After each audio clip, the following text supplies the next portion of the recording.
ਨਜ਼ਰੀਆ ਦੀ ਡਿਬੇਟ ਜਗਤਾਰ ਸਿੰਘ ਸਿੱਧੂ ਵੱਲੋਂ ਦਰਸ਼ਕਾਂ ਦਾ ਸਵਾਗਤ ਹੈ।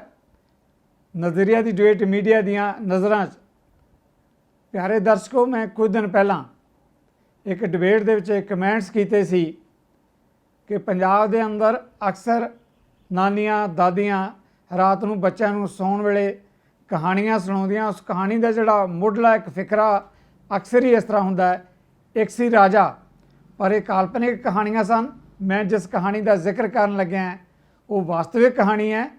पंजाब का एक है महाराजा। पंजाब के महाराजा ने अपने दरबारियों की एक दिन पहला मीटिंग बुलाई तो मीटिंग बुला के उन्होंने मैसेज दिता अपने दरबारियों को कि तुसी सारे मेरी किस्म का दिता खाने हो। इस मुद्दे के उत्ते जो महाराजा ने दरबारियों की राय लई तो सारे दरबारियों ने पूरे जोश के नाल कहा, जी हजूर। दरबारिया ने तो ठीक है इन्नी गल कह के महाराज के दरबार च अपनी हाज़री लवा दी, पर पंजाबी उन्होंने दरबारियों को पूछ रहे हैं कि तुहाडे वालों उठाए गए सवालों का की बनया। महाराजा ने जिहड़ी अपने दरबार की मीटिंग लई उहदे च मंत्रियों ते संतरियों के नाल की बीती, इन्हां मुद्दों ते जानने के लिए मेरे नाल पैनल ते इस खिते के कदावर जर्नलिस्ट जुड़ चुके हैं, हरकमलजीत सिंह जी, सरबजीत पंधेर ते साडे इस खिते के बुद्धिजीवी प्रोफैसर मजीत सिंह। तिन्ने मेहमानों मैं इन्हां मुद्दों ते आउण लई तुहाडे सारिआं वल्लों जी आखदा वैलकम करदा। हरकमल जी, महाराज दे दरबार का पहले ही सवाल मैं तुहाडे तो लैण लग्या जी। तुसीं बीइंग ए जर्नलिस्ट इस मामले नूं सारे नूं कवर भी कीता है। जिद्दां घट्टो घट्ट 15 दिन पहलां मंत्रियों की पंजाब के मुख सकत्तर करन अवतार सिंह नाल खड़ गई। हुण जिहड़ी कल जिहड़ी कैबिनेट की मीटिंग हुई उस कैबिनेट मीटिंग के कहा जाए सारा मामला निबड़ गया। दो मंत्री जिन्हां च मनप्रीत बादल की गल करते हैं, चरणजीत सिंह चन्नी की गल करते हैं, दोहां ने बाहर आके अपने अपने तरीके नाल कहा कि मुख सकत्तर ने घट्टो घट्ट वख-वख मौकों पर 3 वारी माफ़ी मंग ली। जनाब, माफ़ी वाली जिहड़ी कहानी सुनाई गई है वो तो ठीक है, पर पंजाबी ये जानना चाहते हैं आबकारी के मुद्दे नूं लैके जिहड़ा हज़ारां करोड़ां रुपए के कपले की गल बेनिज़मियां की गल की गई सी, उन्हां सवालों का जवाब कौन देगा। हरकमल जी, अज पंजाब के लिए विरोधी धिरां के अंदर तो पंजाबियों के अंदर एक बहुत वड्डा सवाल है। तुसीं कल की कैबिनेट नूं भी कवर किया है, किवें देखदे हो इस मामले ते जी हरकमल जी? जगतार जी, जिवें तुसीं कहा कि इत्थे राज एक किस्म का बेशक लोकतंत्री ढंग नाल चुने नुमाइंदियां की सरकार हैगी है, लेकिन जिस ढंग के नाल राज भाग चलाया जा रहा है वो मैनूं लगदा कि वो एक शाही जिवें राज भाग हुंदे ने उस ढंग नाल चल रहा है। और कैप्टन अमरिंदर सिंह का जिहड़ा स्टाइल है राज भाग का, वो एक अपना एक शाही जिहड़ा पुराना पटियाला खानदान का राज भाग का करन दा स्टाइल सी हो गई है, और उस उन्हां तौर तरीकों के नाल ही बिल्कुल राज भाग कर रहे हैं। मैं समझना कि जिहड़ी सब तो माड़ी गल हैगी है साडे लोकतंत्र लई, साडे कोल जिहड़ा स्टफ अवेलेबल हैगा, जिहो जे MLA ने, जिहो जे मंत्री ने, उन्हां 'च कोई इन्ना पाएदार विधानकार या मंत्री रह ही नहीं गया जिहड़ा कि असल जिहड़े मुद्दे ने उन्हां ते खड़ा हो सके, स्टैंड लै सके। सारे मंत्री और जिहड़े विधानकार ने, जे आपां सारिआं नूं एक रस्से नाल ना बनीए, तुसीं कह सकदे हो कि जिहड़ी बहुत वड्डी मेजोरिटी की सोच ये वे कि अगों इलैक्शन 1.5 साल बाद असीं लड़नी है, कोई जिहड़े पिछली इलैक्शन लड़ी सी उहदे पैसे इकट्ठे पूरे करो, अगली इलैक्शन लड़न लई कोई पैसे इकट्ठे करो। दौड़ सारी पैसे कमान तक लगी हुई लोगों की, बाकी सब कुछ लोगों को भुल गया। ना उन्होंने कोई लोगों दीयां लोड़ां दा पता है, ना लोगों दीयां मुश्किलां दा पता है, ना लोगों दीयां कोई डिमांड्स दा पता है। तुसीं इहदे तो अंदाज़ा लगा लो कि जिहड़ा चीफ मिनिस्टर 2 महीने एक अपने जंगली महल च बह के उतों ही वीडियो कॉन्फ्रेंस नाल राज चलाता रहा है, वो किहो जिहा राज होएगा या कितनी को उन्होंने फीडबैक होएगी, कितना को लोगों का पता होएगा। मैनूं लगदा कि जिहड़ी तुसीं गल कही, जिहड़े असल मुद्दे सी, जिहड़े असल मुद्दों वाल किसी का ध्यान ही नहीं। जिवें कल मनप्रीत बादल ने कहा मीटिंग तो बाद कि जी CM साहब ने सानूं ये दस्सिआ कि चीफ सैकटरी ने सानूं लिख के दे दिता है कि उहदे मुंडे दी पंजाब दे विच किसी बिजनेस के विच कोई इन्वॉल्वमेंट नहीं और उहदा पंजाब च कोई कारोबार नहीं। जदों कि सारे विधानकार पहला दोष ये ला रहे सी कि उहदा बेनामी हिस्सा हैगा, वो कह ही नहीं सी रहे कि उहदे नां ते हैगा ਜਾਂ ਉਹ ਆਪਣੇ ਨਾਂ ਤੇ ਕੋਈ ਕੰਮ ਕਰ ਰਿਹਾ ਹੈ। ਹੂੰ ਰਾਜੇ ਵੜਿੰਗ ਨੇ ਵੀ ਇਹੀ ਗੱਲ ਕਹੀ ਜੀ। ਸੀ ਕਿ ਉਹਦਾ ਬਨਾਮੀ ਹਿੱਸਾ ਹੈ, ਉਹ ਬਰਾਬਰ ਦਾ ਉੱਥੇ ਸ਼ੇਅਰ ਹੋਲਡਰ ਹੈ। ਉਹਦੇ ਕੋਲ ਪੰਜਾਬ ਦੇ ਵਿੱਚ ਇੱਕ ਹੂੰ ਸ਼ਰਾਬ ਦੀ ਕੰਪਨੀ ਦੀ ਡਿਸਟ੍ਰੀਬਿਊਸ਼ਨ ਹੈਗੀ ਹੈ, ਔਰ ਉਹ ਇਥੋਂ ਬੋਟਲਿੰਗ ਕਰਾ ਰਿਹਾ ਪੰਜਾਬ ਚੋਂ ਦੀ, ਔਰ ਵਿੱਚ ਸ਼ੇਅਰ ਹੋਲਡਰ ਉਹ ਨਾਲ ਹੈਗਾ। ਹੁਣ ਮੇਰੇ ਖਿਆਲ 'ਚ ਜਿਹੜੀ ਹੂੰ ਬੇਸਿਕ ਪ੍ਰੋਬਲਮ ਇਹ ਆ ਗਈ ਹੈ ਕਿ ਉੱਪਰ ਤੋਂ ਲੈ ਕੇ ਥੱਲੇ ਤੱਕ ਸਾਰੇ ਇਸ ਸਕੈਂਡਲ ਦੇ ਵਿੱਚ ਇਨਵੋਲਵ ਨੇ। ਜਿਹੜੀ ਸ਼ਰਾਬ ਦੀ ਹੂੰ ਪੰਜਾਬ ਦੇ ਵਿੱਚ ਸਮਗਲਿੰਗ ਹੋ ਰਹੀ ਹੈ, ਜਾਂ ਜਿਹੜੀ 2 ਨੰਬਰ 'ਚ ਸ਼ਰਾਬ ਵਿਕ ਰਹੀ ਹੈ ਵਿਦਆਊਟ ਡਿਊਟੀ, ਉਹ ਕੋਈ ਇਹ ਨਹੀਂ ਕਿ ਕੋਈ ਛੋਟਾ ਮੋਟਾ ਕੋਈ ਨਿੱਕਾ ਮੋਟਾ ਥੱਲੇ ਕੋਈ ਅਫਸਰ ਇਨਵੋਲਵ ਹੈਗਾ ਹੈ, ਜਾਂ ਤੁਸੀਂ ਕਹਿ ਸਕਦੇ ਹੋ ਕਿ ਕੋਈ ਡਿਪਾਰਟਮੈਂਟਲ ਹੈੱਡ ਇਨਵੋਲਵ ਹੈਗਾ ਹੈ। ਇਹ ਤੇ ਸਿਰੇ ਤੋਂ ਲੈ ਕੇ ਥੱਲੇ ਤੱਕ ਜੀ। ਸਾਰੇ ਇਨਵੋਲਵ ਨੇ, ਸਾਰੇ ਇਹਦੇ ਚੋਂ ਹਿੱਸਾ ਲੈ ਰਹੇ ਨੇ, ਔਰ ਸਾਰੇ ਇਸ ਗੱਲ ਦਾ ਫਾਇਦਾ ਉਠਾ ਰਹੇ ਨੇ। ਪਿਛਲੇ 3 ਸਾਲ ਤੋਂ ਇਹ ਕਾਰੋਬਾਰ ਚੱਲ ਰਿਹਾ ਹੈ, ਹਰ ਕਿਸੇ ਨੂੰ ਪਤਾ ਹੈ। ਜੀ ਤੁਸੀਂ ਦੇਖੋ ਜੀ, ਡਿਸਟਿਲਰੀਆਂ ਚੋਂ 10 ਟਰੱਕਾਂ ਚੋਂ 3-4 ਟਰੱਕ ਜਿਹੜੇ ਨੇ ਉਹ ਡਿਊਟੀ ਨਾਲ ਨਿਕਲਦੇ ਨੇ, ਔਰ ਬਾਕੀ ਜਿਹੜੇ ਨੇ ਵਿਦਆਊਟ ਡਿਊਟੀ ਨਿਕਲ ਰਹੇ ਨੇ। ਇਹ ਤੇ ਹੈ ਨਹੀਂ ਕਿ ਕਿਸੇ ਨੂੰ ਪਤਾ ਨਹੀਂ, ਸਾਰੇ ਮੰਤਰੀਆਂ ਨੂੰ ਵੀ ਪਤਾ ਹੈਗਾ, ਸੀਐਮ ਨੂੰ ਵੀ ਪਤਾ ਹੈਗਾ, ਸਭ ਨੂੰ ਪਤਾ ਹੈ।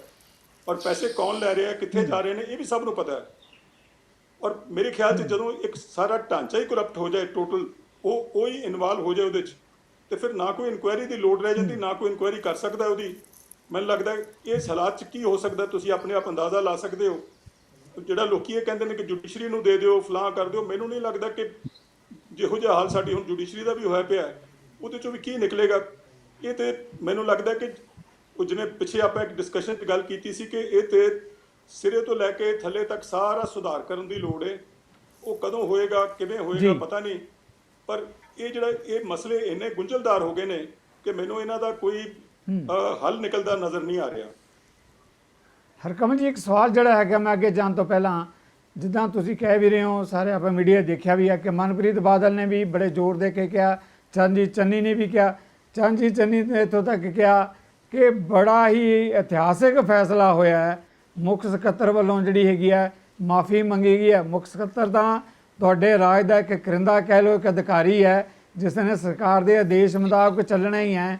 ਯਾਨੀ ਚੰਨੀ ਜੀ ਜੋ ਕਹਿ ਰਿਹਾ, ਕੀ ਵੱਡੀ ਪ੍ਰਾਪਤੀ ਹੋ ਗਈ।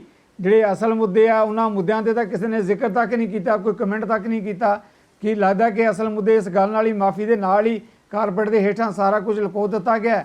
ਜੀ ਹਰਕਮਲ ਜੀ, ਦੇਖੋ, ਬੜੀ ਕੀ ਇਤਿਹਾਸਿਕ ਫੈਸਲਾ ਹੋ ਗਿਆ। ਹਾਂ, ਮਾਯੂਸੀ ਵਾਲੀ ਸਿਚੁਏਸ਼ਨ ਹੈ ਕਿ ਕੋਈ ਕਿਸੇ ਸਿਧਾਂਤ ਤੇ ਖੜਾ ਹੋਣ ਨੂੰ ਤਿਆਰ ਨਹੀਂ, ਕੋਈ ਕਿਸੇ ਇਸ਼ੂ ਤੇ ਖੜਾ ਹੋਣ ਨੂੰ ਤਿਆਰ ਨਹੀਂ। ਜਿਵੇਂ ਤੁਸੀਂ ਦੱਸ ਰਹੇ ਹੋ, ਚੰਨੀ ਨੇ ਜਿਹੜਾ ਬਿਆਨ ਦਿੱਤਾ ਹੈ, ਇਹੋ ਚੰਨੀ ਜਿਹੜਾ ਪਹਿਲਾਂ ਕਹਿ ਰਿਹਾ ਸੀ ਕਿ ਜੀ ਉਹਦੇ ਖਿਲਾਫ ਜਾਂਚ ਹੋਣੀ ਚਾਹੀਦੀ ਹੈ, ਚੀਫ ਸੈਕਟਰੀ ਦੇ ਖਿਲਾਫ। ਹੁਣ ਉਹ ਕਹਿ ਰਹੇ ਨੇ ਕਿ ਬੜਾ ਇਤਿਹਾਸਿਕ ਗੱਲ ਹੋ ਗਈ, ਉਹਨੇ ਮਾਫੀ ਮੰਗ ਲਈ। ਮਾਫੀ ਮੰਗਣਾ ਤਾਂ ਕੋਈ ਖਾਸ ਗੱਲ ਨਹੀਂ, ਭਾਵੇਂ 3 ਵਾਰੀ ਮੰਗੇ ਜਾਂ 10 ਵਾਰੀ ਮੰਗੇ। ਮੈਨੂੰ ਲੱਗਦਾ ਕਿ ਨਾ ਅਫਸਰਸ਼ਾਹੀ ਆਪਣਾ ਕੋਈ ਮਿਆਰ ਰੱਖ ਰਹੀ ਹੈ, ਨਾ ਕੋਈ ਪੋਲੀਟੀਸ਼ੀਅਨ ਆਪਣਾ ਮਿਆਰ ਰੱਖ ਰਿਹਾ ਹੈ। ਸਾਰੇ ਜਿਹੜੇ ਅਹੁਦੇ ਨੇ, ਜਿਨ੍ਹਾਂ ਨੂੰ ਅਸੀਂ ਬਹੁਤ ਵੱਡੇ ਅਹੁਦੇ ਸਮਝਦੇ ਸੀ, ਉਹ ਸਾਰੇ ਕਿਸਮ ਦੇ ਮਿੱਟੀ 'ਚ ਰੋਲ ਰਹੇ ਨੇ, ਛੋਟੀਆਂ-ਛੋਟੀਆਂ ਗੱਲਾਂ 'ਚ ਇਨਵੋਲਵ ਹੋ ਰਹੇ ਨੇ, ਔਰ ਸਾਰੇ ਆਪਸ ਦੇ ਵਿੱਚ ਕਰਪਸ਼ਨ ਦੇ ਨਾਂ ਤੇ ਸਾਰੇ ਘੁਲੇ ਮਿਲੇ ਹੋਏ ਨੇ। ਕੋਈ ਕਿਸੇ ਇੱਕ ਦੂਜੇ ਦੀ ਕਰਪਸ਼ਨ ਨੂੰ ਉਜਾਗਰ ਕਰਨ ਨੂੰ ਤਿਆਰ ਨਹੀਂ। ਜੇ ਕੋਈ ਮਾੜਾ ਮੋਟਾ ਬੋਲਦਾ ਬੰਦਾ, ਉਹਨੂੰ ਸਾਰੇ ਜਿਹਨੇ ਰਲ ਕੇ ਪਾ ਦਿੰਦੇ ਨੇ। ਔਰ ਤੁਸੀਂ ਦੇਖ ਲਓ, ਸਾਰੇ 10-12 ਐਮਐਲਏ ਨੇ ਬਿਆਨ ਦਿੱਤੇ ਸੀ, ਸਾਰੇ ਚੁੱਪ ਕਰਕੇ ਬਹਿ ਗਏ ਨੇ, ਕੋਈ ਨਹੀਂ ਬੋਲ ਰਿਹਾ ਹੁਣ। ਬਿਲਕੁਲ ਠੀਕ, ਮੰਤਰੀ ਵੀ ਗੱਲਾਂ ਕਰ ਰਹੇ ਸੀ, ਉਹ ਵੀ ਚੁੱਪ ਕਰਕੇ ਬਹਿ ਗਏ। ਸਰਜੀਤ ਪੰਦੇਰ ਜੀ, ਸਰਜੀਤ ਪੰਦੇਰ, ਜਿੱਦਾਂ ਹਰਕਮਲ ਹੋਣਾ ਨੇ ਕਿਹਾ ਹੈ ਕਿ ਕੀ ਇਸ ਹਮਾਮ 'ਚ ਸਾਰੇ ਹੀ ਨੰਗੇ ਹੈ। ਜਿਹੜੇ ਵਿਧਾਇਕ ਵੀ ਇਹ ਕਹਿੰਦੇ ਸੀ ਕਿ ਜਾਂਚ ਹੋਣੀ ਚਾਹੀਦੀ ਹੈ, ਆਪਣਾ ਟਵਿੱਟਰ ਕਰਦੇ ਸੀ, ਮੈਸੇਜ ਦਿੰਦੇ ਸੀਗੇ, ਅਚਾਨਕ ਗਾਇਬ ਹੋ ਗਏ ਹੈ ਸੀਨ ਤੋਂ ਸਾਰੇ। ਹਾਂਜੀ, ਉਹਨਾਂ ਨੇ ਆਪਣੇ ਟਵਿੱਟਰ ਦੇ ਜਿਹੜੇ ਮੈਸੇਜ ਸੀਗੇ, ਕਈਆਂ ਨੇ ਤਾਂ ਉਹ ਵੀ ਡਿਲੀਟ ਕਰ ਲਏ। ਗੱਲਾਂ 2-3 ਨੇ ਇਹਦੇ ਵਿੱਚ ਸਿੱਧੂ ਸਾਹਿਬ। ਇੱਕ ਤਾਂ ਗੱਲ ਇਹ ਆ, ਕਹਿੰਦੇ ਜੀ ਮਾਫੀ ਮੰਗੀ ਆ ਚੀਫ ਸੈਕਟਰੀ ਨੇ। ਚੀਫ ਸੈਕਟਰੀ ਨੇ ਕਿਸ ਗੱਲ ਦੀ ਮਾਫੀ ਮੰਗੀ, ਇਹ ਸਾਨੂੰ ਦੱਸਣਾ ਚਾਹੀਦਾ, ਕਿਉਂਕਿ ਮੁੱਦੇ ਉਹਦੇ 'ਚ ਵੀ 2 ਸਨ। ਇੱਕ ਤਾਂ ਜਿਹੜੇ ਮੰਤਰੀਆਂ ਦੇ ਨਾਲ ਜਿਹੜੀ ਹੈਗੀ ਆ ਉਹਨਾਂ ਦਾ ਰੂਡ ਬਿਹੇਵੀਅਰ ਸੀ, ਇੱਕ ਇਹ ਸੀਗਾ। ਦੂਸਰਾ ਇਲਜ਼ਾਮ ਸੀ, ਮੰਤਰੀਆਂ ਵੱਲੋਂ ਇਲਜ਼ਾਮ ਸੀ ਕਿ ਜੀ ਉਹਦੇ 'ਚ ਕਰਪਸ਼ਨ ਹੋਈ ਆ, ਔਰ ਉਸ ਕਰਪਸ਼ਨ ਦੇ ਉੱਤੇ ਚਾਰਜ ਜਿਹੜੇ ਹੈਗੇ ਆ, ਇਲਜ਼ਾਮ ਨੇ ਕਿ 600 ਕਰੋੜ ਤੋਂ ਲੈ ਕੇ 5600 ਕਰੋੜ ਰੁਪਈਆ ਇਨਵੋਲਡ ਆ, ਕਰੋੜਾਂ 'ਚ ਇਨਵੋਲਡ ਆ, ਕੋਈ ਥੋੜੇ ਮੋਟੇ ਤਾਂ ਹੈ ਨਹੀਂ। ਔਰ ਉਸ ਟਾਈਮ ਤੇ ਹੋ ਰਹੇ ਹੈ ਕਿ ਜਦ ਕਿ ਪੰਜਾਬ ਆਰਥਿਕ ਸੰਕਟ ਦੇ ਵਿੱਚੋਂ ਗੁਜ਼ਰ ਰਿਹਾ। ਸੋ ਮਾਫੀ ਮੰਗ ਲਈ, ਉਹ ਤਾਂ ਆਪਾਂ ਸਮਝ ਸਕਦੇ ਹਾਂ ਕਿ ਹੋ ਸਕਦਾ ਜਿਹੜੀ ਮੰਤਰੀਆਂ ਨੂੰ ਰੂਡ ਬਿਹੇਵੀਅਰ ਹੋਇਆ, ਮੰਤਰੀਆਂ ਦੇ ਨਾਲ ਗਲਤ ਜਿਹੜੀ ਹੈਗੀ ਆ ਦੁਆ ਕਲਾਮੀ ਹੋ ਗਈ ਹੋਣੀ ਆ, ਉਹਦੇ ਵਾਸਤੇ ਚੀਫ ਸੈਕਟਰੀ ਨੇ ਮਾਫੀ ਮੰਗ ਲਈ। ਉਹ ਤਾਂ ਜੀ ਆਪਾਂ ਮਾਫ ਕਰ ਸਕਦੇ ਹਾਂ, ਠੀਕ ਹੈ ਜੀ, ਕਿ ਵੀ ਆਪਾਂ ਕਈ ਵਾਰੀ ਕਹਿ ਦਿੰਦੇ ਹਾਂ ਜੀ ਗੱਲ ਇਨ ਦੀ ਹੀਟ ਆਫ ਦੀ ਮੂਵਮੈਂਟ ਕਿਤੇ ਗੱਲ ਕਹੀ ਗਈ, ਉਹਦੇ ਵਾਸਤੇ ਮਾਫੀ। ਬਟ ਜਿਹੜੀ 600 ਕਰੋੜ ਤੋਂ ਲੈ ਕੇ 5600 ਕਰੋੜ ਤੱਕ ਜਾਂ ਇਹਦੇ ਵਿੱਚ ਆ ਫਿਗਰ, ਜਾਂ ਫਿਗਰ ਇਦੋਂ ਵੀ ਜ਼ਿਆਦਾ ਹੋ ਸਕਦੀ ਹੈ। ਉਹਦੇ ਵਿੱਚ ਜਿਹੜੇ ਘਪਲਾ ਹੋਇਆ ਜਾਂ ਜਿਹੜਾ ਰੈਵਨਿਊ ਲਾਸ ਹੋਇਆ, ਕੋਈ ਵੀ, ਮੈਂ ਕਹਿੰਦਾ ਜੀ ਆਪਾਂ ਇਹ ਵੀ ਕਹਿ ਦਈਏ ਕਿ ਇਹ ਘਪਲਾ ਨਹੀਂ ਹੋਇਆ, ਰੈਵਨਿਊ ਲਾਸ ਤਾਂ ਜ਼ਰੂਰ ਹੋਇਆ। ਰੈਵਨਿਊ ਲਾਸ ਦੇ ਕਾਰਨ ਕੀ ਨੇ, ਇਹਦੇ ਵਾਸਤੇ ਬਿਲਕੁਲ ਭੋਖ ਹੋਣੀ ਚਾਹੀਦੀ ਆ। ਉਹ ਤੁਸੀਂ ਮਾਫੀ ਕਰਕੇ ਬਈ ਹਾਂਜੀ ਚੀਫ ਸੈਕਟਰੀ ਨੇ ਕਹਿੰਦਾ ਜੀ ਬਈ ਇਹ ਮਾਫ ਕਰ ਦਿਓ, ਉਹਦੇ ਚ ਤੁਸੀਂ ਮਾਫ ਤਾਂ ਕਰ ਨਹੀਂ ਸਕਦੇ। ਉਹ ਤਾਂ ਤੁਹਾਨੂੰ ਕਾਨੂੰਨ ਵੀ ਨਹੀਂ ਆਗਿਆ ਦਿੰਦਾ ਕਿ ਜੀ ਇਹੋ ਜਿਹੀ ਗੱਲ ਹੋਈ ਹੋਵੇ ਤੇ ਬਿਨਾਂ ਆਗਿਆ, ਬਿਨਾਂ ਇਹਦੀ ਜਿਹੜਾ ਹੈਗੇ ਆ ਅਕਾਊਂਟੇਬਿਲਿਟੀ, ਬਿਨਾਂ ਰਿਸਪੌਂਸਿਬਿਲਿਟੀ ਫਿਕਸ ਹੋਈ ਪੜਤਾਲ ਕਰੇ ਉਹਦੀ, ਉਹ ਜਿਹੜੀ ਹੈਗੀ ਆ ਉਸ ਤੋਂ ਬਿਨਾਂ ਤੁਸੀਂ ਮਾਫ ਕਿਵੇਂ ਕਰੋਗੇ? ਤੁਹਾਨੂੰ ਰਿਸਪੌਂਸਿਬਿਲਿਟੀ ਫਿਕਸ ਕਰਨੀ ਪੈਣੀ ਹੈ ਵੀ ਕੌਣ ਜ਼ਿੰਮੇਦਾਰ ਹੈ ਇਸ ਰੈਵਨਿਊ ਲਾਸ ਦਾ। ਲੋਕਾਂ ਨੂੰ ਇਹ ਜਾਣਨ ਦਾ ਅਧਿਕਾਰ ਹੈ।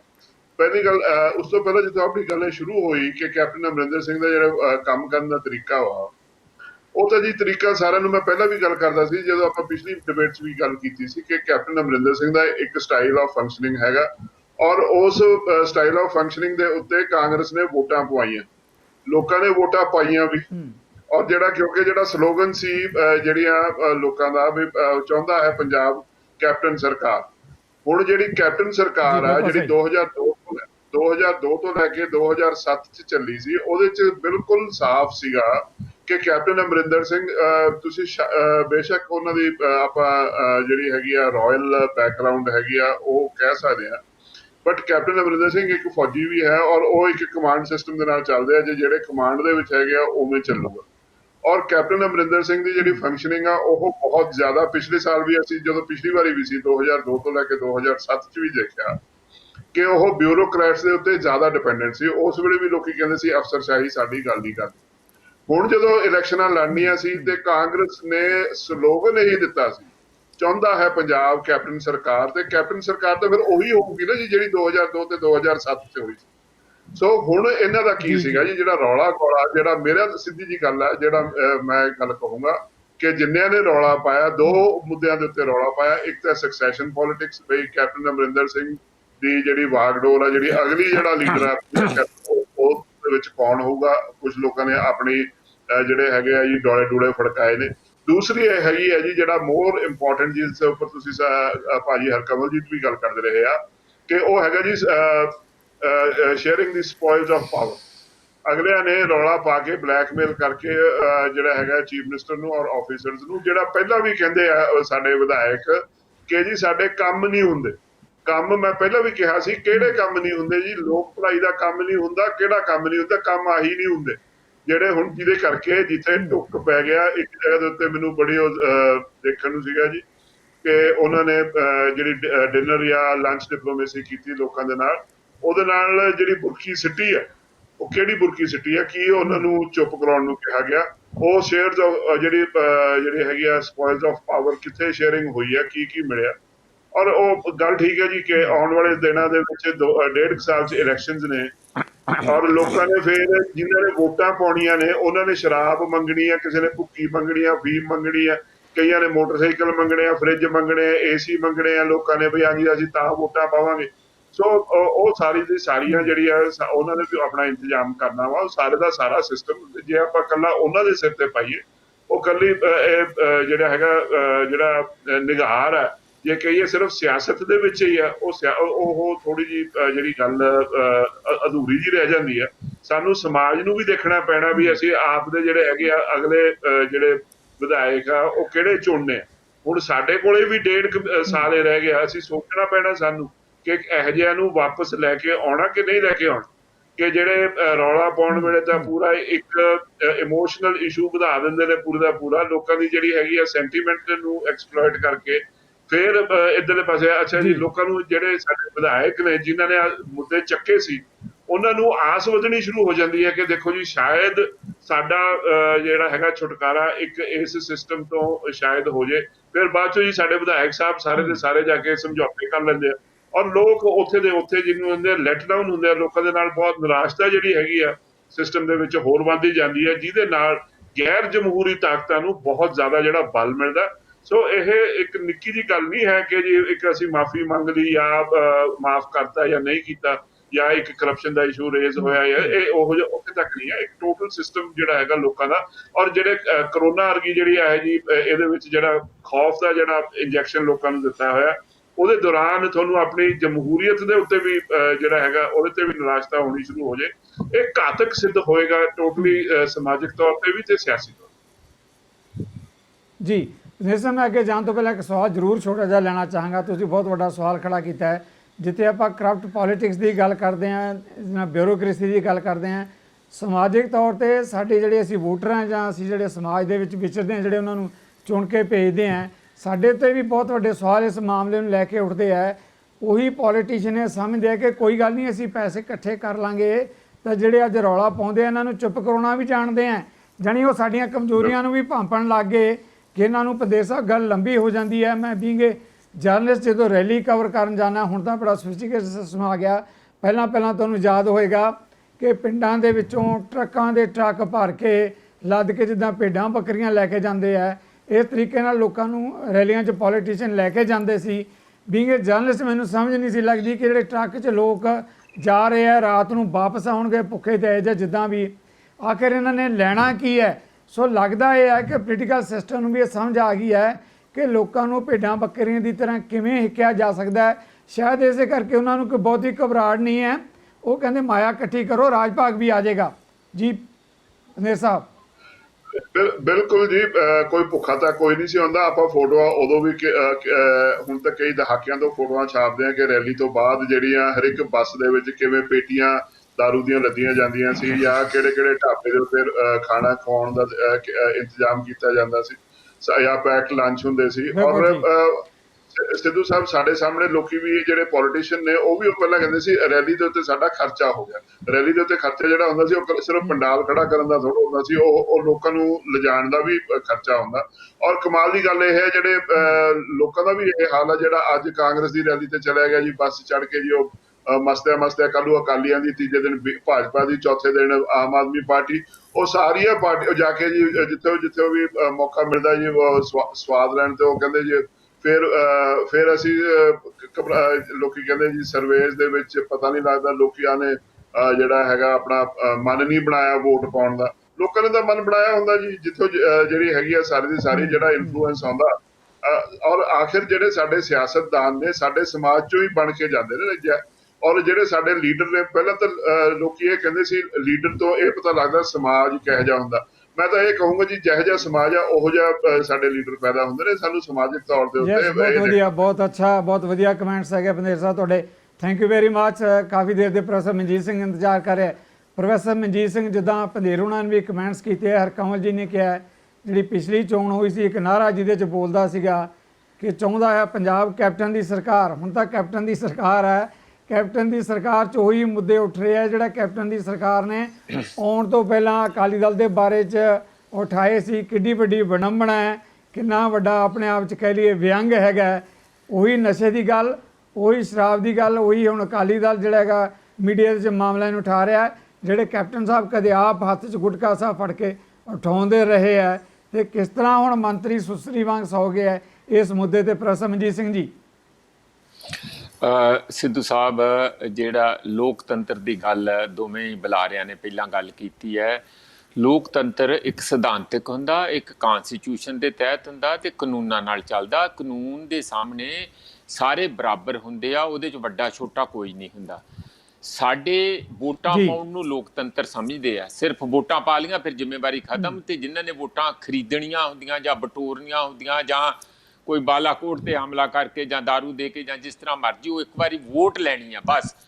ਅਸਲ 'ਚ ਡੈਮੋਕ੍ਰੇਸੀ ਵੋਟ ਪਾਉਣ ਨਾਲ ਨਹੀਂ ਹੁੰਦੀ ਹੈ ਇਕੱਲੀ। ਵੋਟ ਪਾਉਣ ਤੋਂ ਬਾਅਦ ਲੋਕ ਇੰਨੇ ਸਿਆਣੇ ਹੋਣ, ਚੰਗੇ ਮਾੜੇ ਨੂੰ ਪਛਾਣ ਸਕਣ ਤੇ ਇਹਨਾਂ ਲੀਡਰਾਂ ਦੇ ਲਗਾਤਾਰ ਦਬਾਅ ਪਾ ਕੇ ਇਹਨਾਂ ਤੋਂ ਕੰਮ ਕਿਵੇਂ ਲੈਣਾ, ਜੇ ਉਹ ਕੰਮ ਨਹੀਂ ਕਰਦੇ ਤਾਂ ਉਹਨਾਂ ਨੂੰ ਖੂੰਜੇ ਕਿਵੇਂ ਲਾਉਣਾ, ਉਹਨਾਂ ਦੀ ਜਵਾਬਦੇਹੀ ਕਿਵੇਂ ਕਰਨੀ ਆ, ਪਾਰਦਰਸ਼ਤਾ ਕਿਵੇਂ ਲਿਆਉਣੀ ਹੈ, ਉਹ ਸਾਰਾ ਡੈਮੋਕ੍ਰੇਸੀ 'ਚ ਵੋਟਰਾਂ ਦਾ ਕੰਮ ਲਗਾਤਾਰ 5 ਸਾਲ ਚੱਲਦਾ ਰਹਿਣਾ ਚਾਹੀਦਾ। ਔਰ ਚੱਲਦਾ ਹੈ ਜਿੱਥੇ ਲੋਕਤੰਤਰ ਮੈਚਿਓਰ ਹੋ ਚੁੱਕੇ ਆ।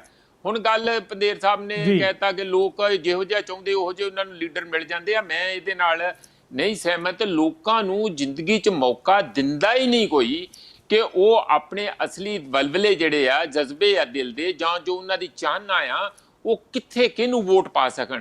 ਹੁਣ ਤੁਸੀਂ ਦੇਖ ਲਓ ਕਿ ਐਡੇ ਐਡੇ ਸਾਡੇ ਕੋਲ ਸਾਰੀ ਕਿਸਮ ਵਿੱਚੋਂ ਦੇ ਟੋਕਣ ਲੱਗਿਆ ਤੁਹਾਨੂੰ ਪ੍ਰੈਸਾ ਸਰ ਵਿੱਚੋਂ ਟੋਕਣ ਲੱਗਿਆ। ਤੁਸੀਂ ਕਹਿ ਰਹੇ ਕਿ ਲੋਕਾਂ ਨੂੰ ਮੌਕਾ ਮਿਲਦਾ ਨਹੀਂ।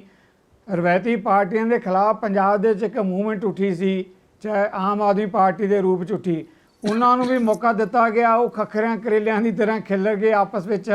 ਲੋਕਾਂ ਦਾ ਦੱਸੋ ਕੀ ਕਸੂਰ ਹੈ ਪ੍ਰੈਸਾ? ਲੋਕ ਤਾਂ ਮੌਕਾ ਦਿੰਦੇ ਆ, ਹੁਣ ਲੋਕ ਕਿਹਨੂੰ ਲੈ ਕੇ ਆਉਣਗੇ? ਬਾਹਰੋਂ ਕਿਸੇ ਨੂੰ ਲੈ ਕੇ ਆਵਾਂਗੇ ਤਾਂ ਆਪਾਂ ਕਹਿ ਲਾਂਗੇ ਤਾਂ ਦੇਸ਼ ਵਿਰੋਧੀ ਗੱਲਾਂ ਕਰਦੇ ਆ। ਇਹ ਨਹੀਂ, ਇਹਦਾ ਮਤਲਬ ਇਹ ਨਹੀਂ ਨਾ ਹੈ। ਨਹੀਂ, ਜੇ ਪੁਰਾਣਿਆਂ ਲੀਡਰਾਂ ਨੇ 72 73 ਸਾਲ ਲੋਕਾਂ ਨੂੰ ਫੇਲ ਕੀਤਾ, ਤੇ ਜੇ ਆਮ ਆਦਮੀ ਪਾਰਟੀ ਨੇ ਪਹਿਲੀ ਵਾਰੀ ਆਇਆ, ਜੇ ਉਹਨਾਂ ਨੇ ਵੀ ਉਸੇ, ਕਿਉਂਕਿ ਉਹਨਾਂ ਚੋਂ ਲੋਕ ਲੈ ਕੇ ਆਏ ਨਾ। ਆਮ ਆਦਮੀ ਪਾਰਟੀ ਨੇ ਵੀ ਸੀਟਾਂ ਵੇਚੀਆਂ, ਆਮ ਆਦਮੀ ਪਾਰਟੀ ਨੇ ਖਹਿਰਾ ਕਿੱਥੋਂ ਲਿਆਂਦਾ, ਆਮ ਆਦਮੀ ਪਾਰਟੀ ਨੇ ਹੋਰ ਲੀਡਰ ਕਿੱਥੋਂ ਲਿਆਂਦੇ। ਈਵਨ ਜਿਹੜਾ ਮਾਨ ਆ, ਭਗਵੰਤ ਮਾਨ, ਉਹ PPP ਦੇ ਵਿੱਚੋਂ ਆਇਆ। ਤੇ ਇਸ ਕਰਕੇ ਲੀਡਰ ਕਿੱਥੋਂ ਆਏ, ਹੈ ਨਾ। ਇਸ ਕਰਕੇ ਉਹ ਜਿਹੜਾ ਸੀਗਾ, ਉਹ ਜਿਹੜੇ ਲੀਡਰ ਆਏ, ਆ ਕੇ ਲੜੇ, ਕੁਝ ਜਿੱਤੇ, ਕੁਝ ਨਵੇਂ ਜਿੱਤੇ। ਕਈ ਗੱਲਾਂ ਉਹ ਇੰਨਾ ਸੌਖਾ ਕੰਮ ਨਹੀਂ ਹੈ, ਪਰ ਲੋਕਾਂ ਨੇ ਇੱਕ ਕੋਸ਼ਿਸ਼ ਜ਼ਰੂਰ ਕੀਤੀ ਕਿ ਇਹਨਾਂ ਦੇ ਉੱਤੋਂ ਖਹਿੜਾ ਛਡਾਇਆ ਜਾਵੇ। ਅੱਜ ਵੀ ਇੱਥੇ ਸਾਡੇ ਕੋਲ ਕਿਸਾਨ ਲੀਡਰ ਆ, ਟ੍ਰੇਡ ਯੂਨੀਅਨ ਲੀਡਰ ਆ, ਟੀਚਰ ਲੀਡਰ ਹੈਗੇ ਆ, ਹੋਰ ਕਿੰਨੇ ਕਿਰਤੀ ਕਿਸਾਨਾਂ ਦੇ ਹੋਰ ਬਹੁਤ ਸਾਰੇ ਕਿਸਮ ਦੇ ਲੀਡਰ ਹੈਗੇ ਆ, ਤੁਹਾਡੇ ਜਰਨਲਿਸਟਾਂ ਦੇ ਵੀ ਲੀਡਰ ਹੈਗੇ। ਜਦੋਂ ਇਹੋ ਜਿਹੀ ਕੋਈ ਲੜਾਈ ਪੈਂਦੀ ਆ, ਆਪਾਂ ਸਾਰੇ ਤਮਾਸ਼ਾ ਵੇਖਦੇ ਆ। ਬਹੁਤ ਸਾਰੇ ਤਾਂ ਕਹਿੰਦੇ ਆਪਣੀ ਮਰਜ਼ੀ ਨਾਲ ਵੋਟ ਪਾ ਦਿਓ। ਕਿਉਂ ਬਈ? ਸਾਰੀ ਸਾਲ 5 ਤੁਸੀਂ ਲੜਾਈਆਂ ਕਰਦੇ ਸਰਕਾਰ ਦੇ ਨਾਲ, ਤੇ ਜਦੋਂ ਵੋਟਾਂ ਪੈਂਦੀਆਂ ਉਦੋਂ ਤੁਸੀਂ ਮੈਦਾਨ 'ਚ ਕਿਉਂ ਨਹੀਂ ਆਪਣੀ ਕੋਈ ਕੋਆਰਡੀਨੇਸ਼ਨ ਬਣਾ ਕੇ ਆਉਂਦੇ? ਬੇਰੁਜ਼ਗਾਰ ਟੀਚਰ ਆ, ਨਰਸਾਂ ਆ, ਉਂਝ ਟੈਂਕੀਆਂ ਤੇ ਚੜੇ ਰਹਿਣਗੇ। ਇਸ ਕਰਕੇ ਜੇ ਅਸੀਂ ਆਪ ਲੋਕ ਜਿਹੜੇ ਸੰਘਰਸ਼ਮਈ ਲੋਕ ਹੈਗੇ, ਜਿਹੜੇ ਲਗਾਤਾਰ ਇਨਸਾਫ ਚਾਹੁੰਦੇ ਆ, ਇੱਕ ਲੋਕਤੰਤਰ ਚਾਹੁੰਦੇ, ਜੋ ਸਾਹਮਣੇ ਖੜੇ ਹੋ ਕੇ ਆਪਣੀਆਂ ਭੇਦਭਾਵ ਮਿਟਾ ਕੇ ਆਉਣਗੇ ਹੀ ਨਹੀਂ, ਤੇ ਇਹ ਸਿਸਟਮ ਕਿਵੇਂ ਬਦਲੂਗਾ? ਇਸ ਕਰਕੇ ਮੈਨੂੰ ਨਹੀਂ ਲੱਗਦਾ ਲੋਕਾਂ ਨੂੰ ਜਿਹੋ ਜਿਹਾ ਲੁੱਟ ਖਸੁੱਟ ਕੇ, ਦਬਾ ਕੇ, ਅਨਪੜ੍ਹ ਰੱਖ ਕੇ, ਕਮਜ਼ੋਰ ਬਣਾ ਕੇ, ਬੇਰੁਜ਼ਗਾਰ ਰੱਖ ਕੇ ਜਿਹੋ ਜਿਹਾ ਬਣਾਉਣਾ ਸੀ, ਸਰਕਾਰਾਂ ਨੇ ਬਣਾਤਾ। ਹੁਣ ਉਹਨਾਂ ਤੋਂ ਇਹ ਉਮੀਦਾਂ ਕਰੀਏ ਕਿ ਉਹ ਫਿਲਾਸਫਾਂ ਵਾਲੀ ਗੱਲ ਕਰਨ, ਆਪਣੀ ਇਨਸਾਫ, ਉਹ ਸਾਰੀ ਗੱਲ, ਉਹ ਬੜਾ ਔਖਾ। ਰਹੀ ਗੱਲ ਜਿਹੜੀ ਤੁਸੀਂ ਜਿਹਦੇ ਤੇ ਅੱਜ ਮੁੱਦੇ ਤੇ ਡਿਸਕਸ਼ਨ ਛੇੜੀ, ਮੈਂ ਜ਼ਰੂਰ ਆਉਣੀ ਚਾਹੁੰਦਾ, ਇਹ ਮਿੱਟੀ ਪਾ ਦਿਓ, ਮਿੱਟੀ ਪਾ ਦਿਓ, ਜਿਹੜਾ ਬਾਹਰ ਆ ਕੇ ਚੰਨੀ ਤੇ ਜਾਂ ਮਨਪ੍ਰੀਤ ਬਾਦਲ ਹੁਣਾਂ ਨੇ ਗੱਲ ਕੀਤੀ ਹੈ, ਮੈਂ ਬਿਲਕੁਲ ਇਸ ਗੱਲ ਦੇ ਹੱਕ 'ਚ ਨਹੀਂ। ਇਹ ਕੋਈ ਫੈਮਿਲੀ ਡਿਸਪਿਊਟ ਥੋੜਾ, ਰਾਜੇ ਦੇ ਦਰਬਾਰ ਦਾ ਡਿਸਪਿਊਟ ਥੋੜਾ ਕਿ ਰਾਜੇ ਨੇ ਮਾਫ ਕਰਤਾ ਤੇ ਸਾਰੇ ਦਰਬਾਰੀਆਂ ਨੂੰ ਵੀ ਮਾਫ ਹੋ ਗਿਆ।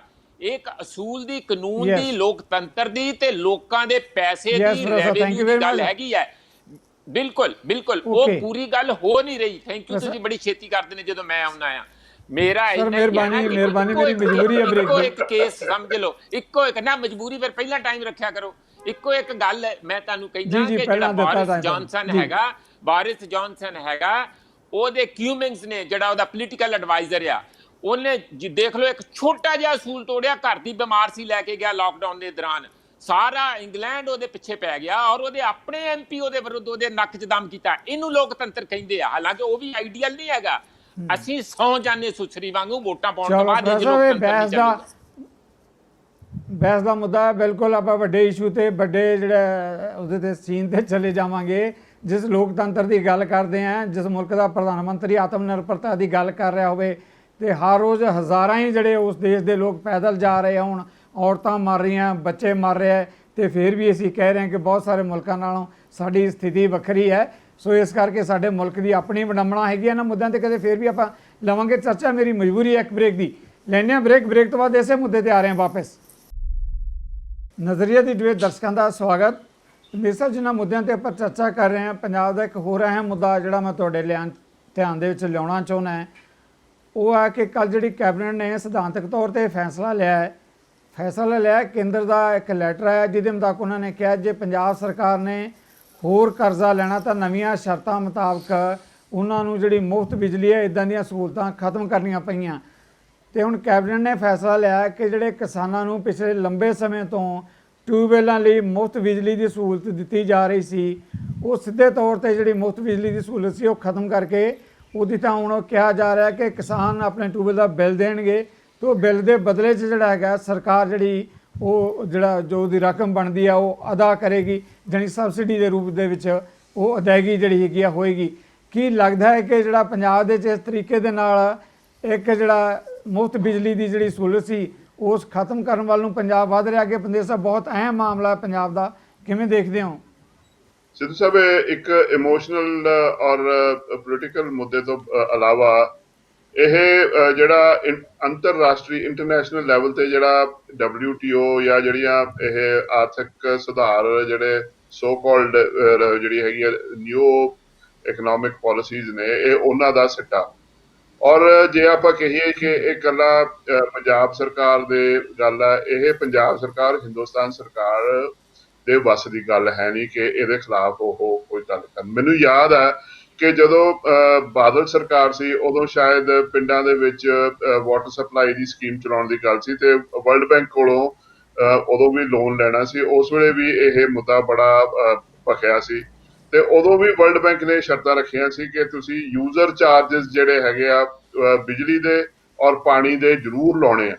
ਸੋ ਉਦੋਂ ਪਾਣੀ ਦੇ ਯੂਜ਼ਰ ਚਾਰजेस ਤਾਂ ਲੱਗੇ ਸੀ, ਬਿਜਲੀ ਦੇ ਯੂਜ਼ਰ ਚਾਰजेस ਦੇ ਬਾਰੇ ਟਾਲਮਟੋਲ ਹੋ ਗਿਆ ਸੀ। ਸਾਨੂੰ ਇੱਕ ਇਹ ਗੱਲ ਇਹ ਮੱਦੇ ਨਜ਼ਰ ਰੱਖਣੀ ਚਾਹੀਦੀ ਹੈ ਕਿ ਜਿਹੜੀਆਂ ਮਾਰਕੀਟ ਫੋਰਸਿਸ ਨੇ, ਇੰਟਰਨੈਸ਼ਨਲ ਮਾਰਕੀਟ ਫੋਰਸਿਸ ਨੇ, ਉਹਨਾਂ ਦਾ ਜ਼ੋਰ ਲੱਗਿਆ ਹੋਇਆ ਕਿ ਹਿੰਦੁਸਤਾਨ ਦੇ ਵਿੱਚ ਉਹ ਆਪਣੀ ਜਿਹੜੀ ਹੈਗੀ ਆ ਮਾਰਕੀਟ ਦਾ ਫਾਇਦਾ ਉਠਾਉਣ। ਔਰ ਜਿਹੜੀ ਫੂਡ ਆ, ਜਿਹੜਾ ਸਪੈਸ਼ਲੀ ਜਿਹੜਾ ਤੁਹਾਡਾ ਖਾਣਾ ਹੈ, ਸਾਡਾ ਅਨਾਜ ਹੈ ਸਪੈਸ਼ਲੀ, ਜਦ ਤੱਕ ਉਹਦੇ ਉੱਪਰ ਉਹਨਾਂ ਦਾ ਕਬਜ਼ਾ ਨਹੀਂ ਹੋ ਜਾਂਦਾ ਉਦੋਂ ਤੱਕ ਤੁਹਾਡੀ ਜਿਹੜੀ ਹੈਗੀ ਆ ਸਿਆਸੀ ਜਾਂ ਪੋਲੀਟੀਕਲ ਸੋਵਰੈਨਿਟੀ ਦੇ ਉੱਤੇ ਉਹ ਕਾਬਜ਼ ਨਹੀਂ ਹੁੰਦੇ। ਹਿੰਦੁਸਤਾਨ ਫੂਡ ਸਿਕਿਉਰ ਨਹੀਂ, ਹਿੰਦੁਸਤਾਨ ਫੂਡ ਸੋਵਰਨ ਦੇਸ਼ ਹੈ।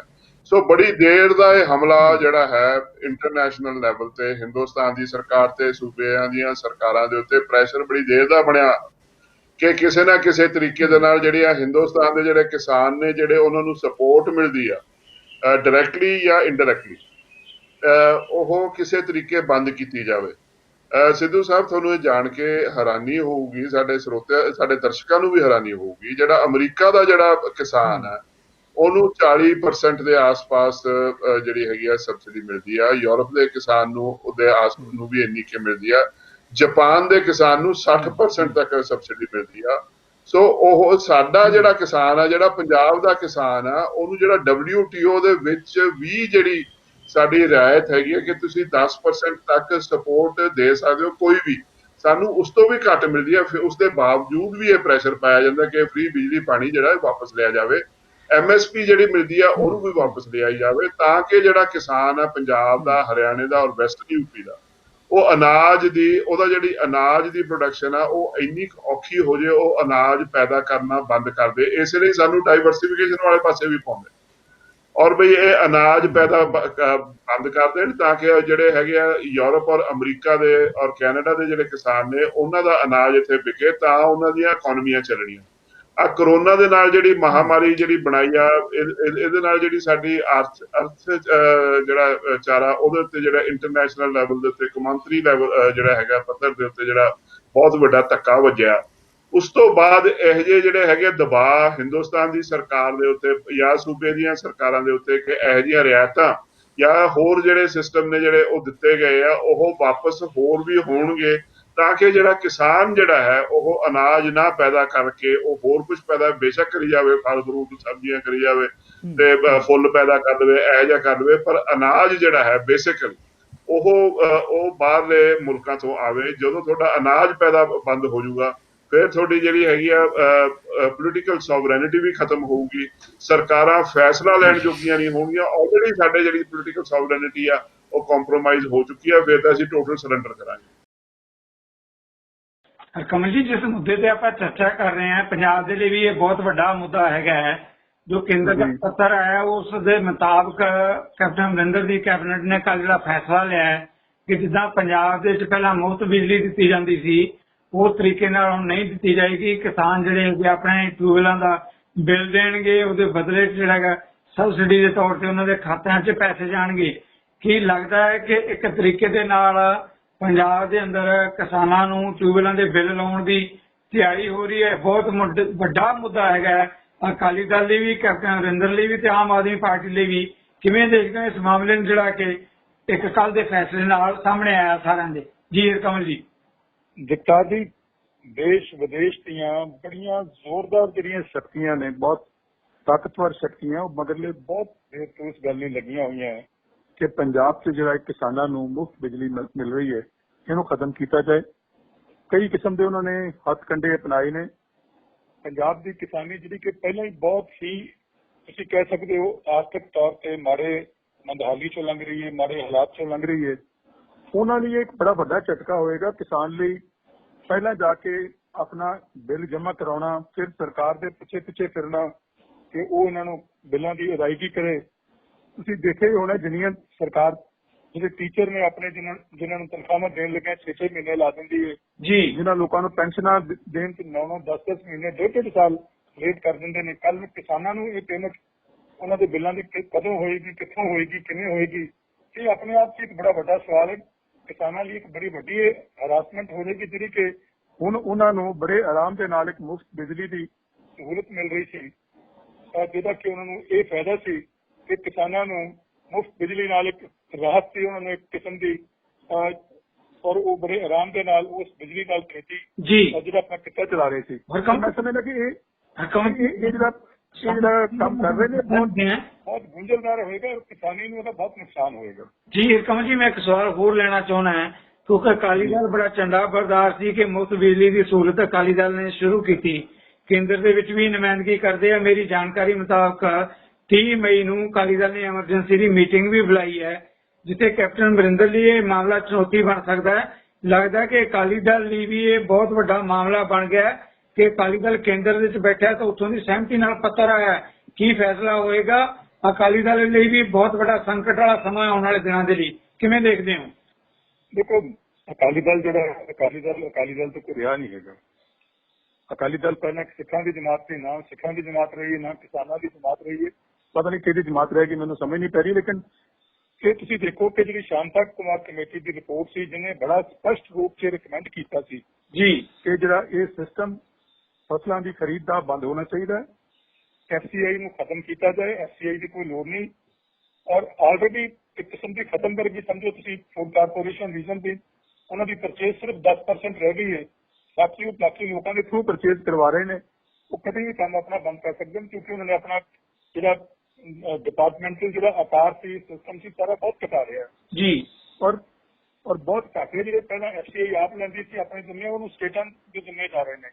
ਮੈਨੂੰ ਲੱਗਦਾ ਕਿ ਅਕਾਲੀ ਦਲ ਨੇ ਉਹਨਾਂ ਗੱਲਾਂ ਤੇ ਵੀ ਕਦੀ ਸਟੈਂਡ ਨਹੀਂ ਲਿਆ। ਇਹ ਉਹਨਾਂ ਸਰਕਾਰਾਂ 'ਚ ਆਪ ਸ਼ਾਮਲ ਰਹੇ।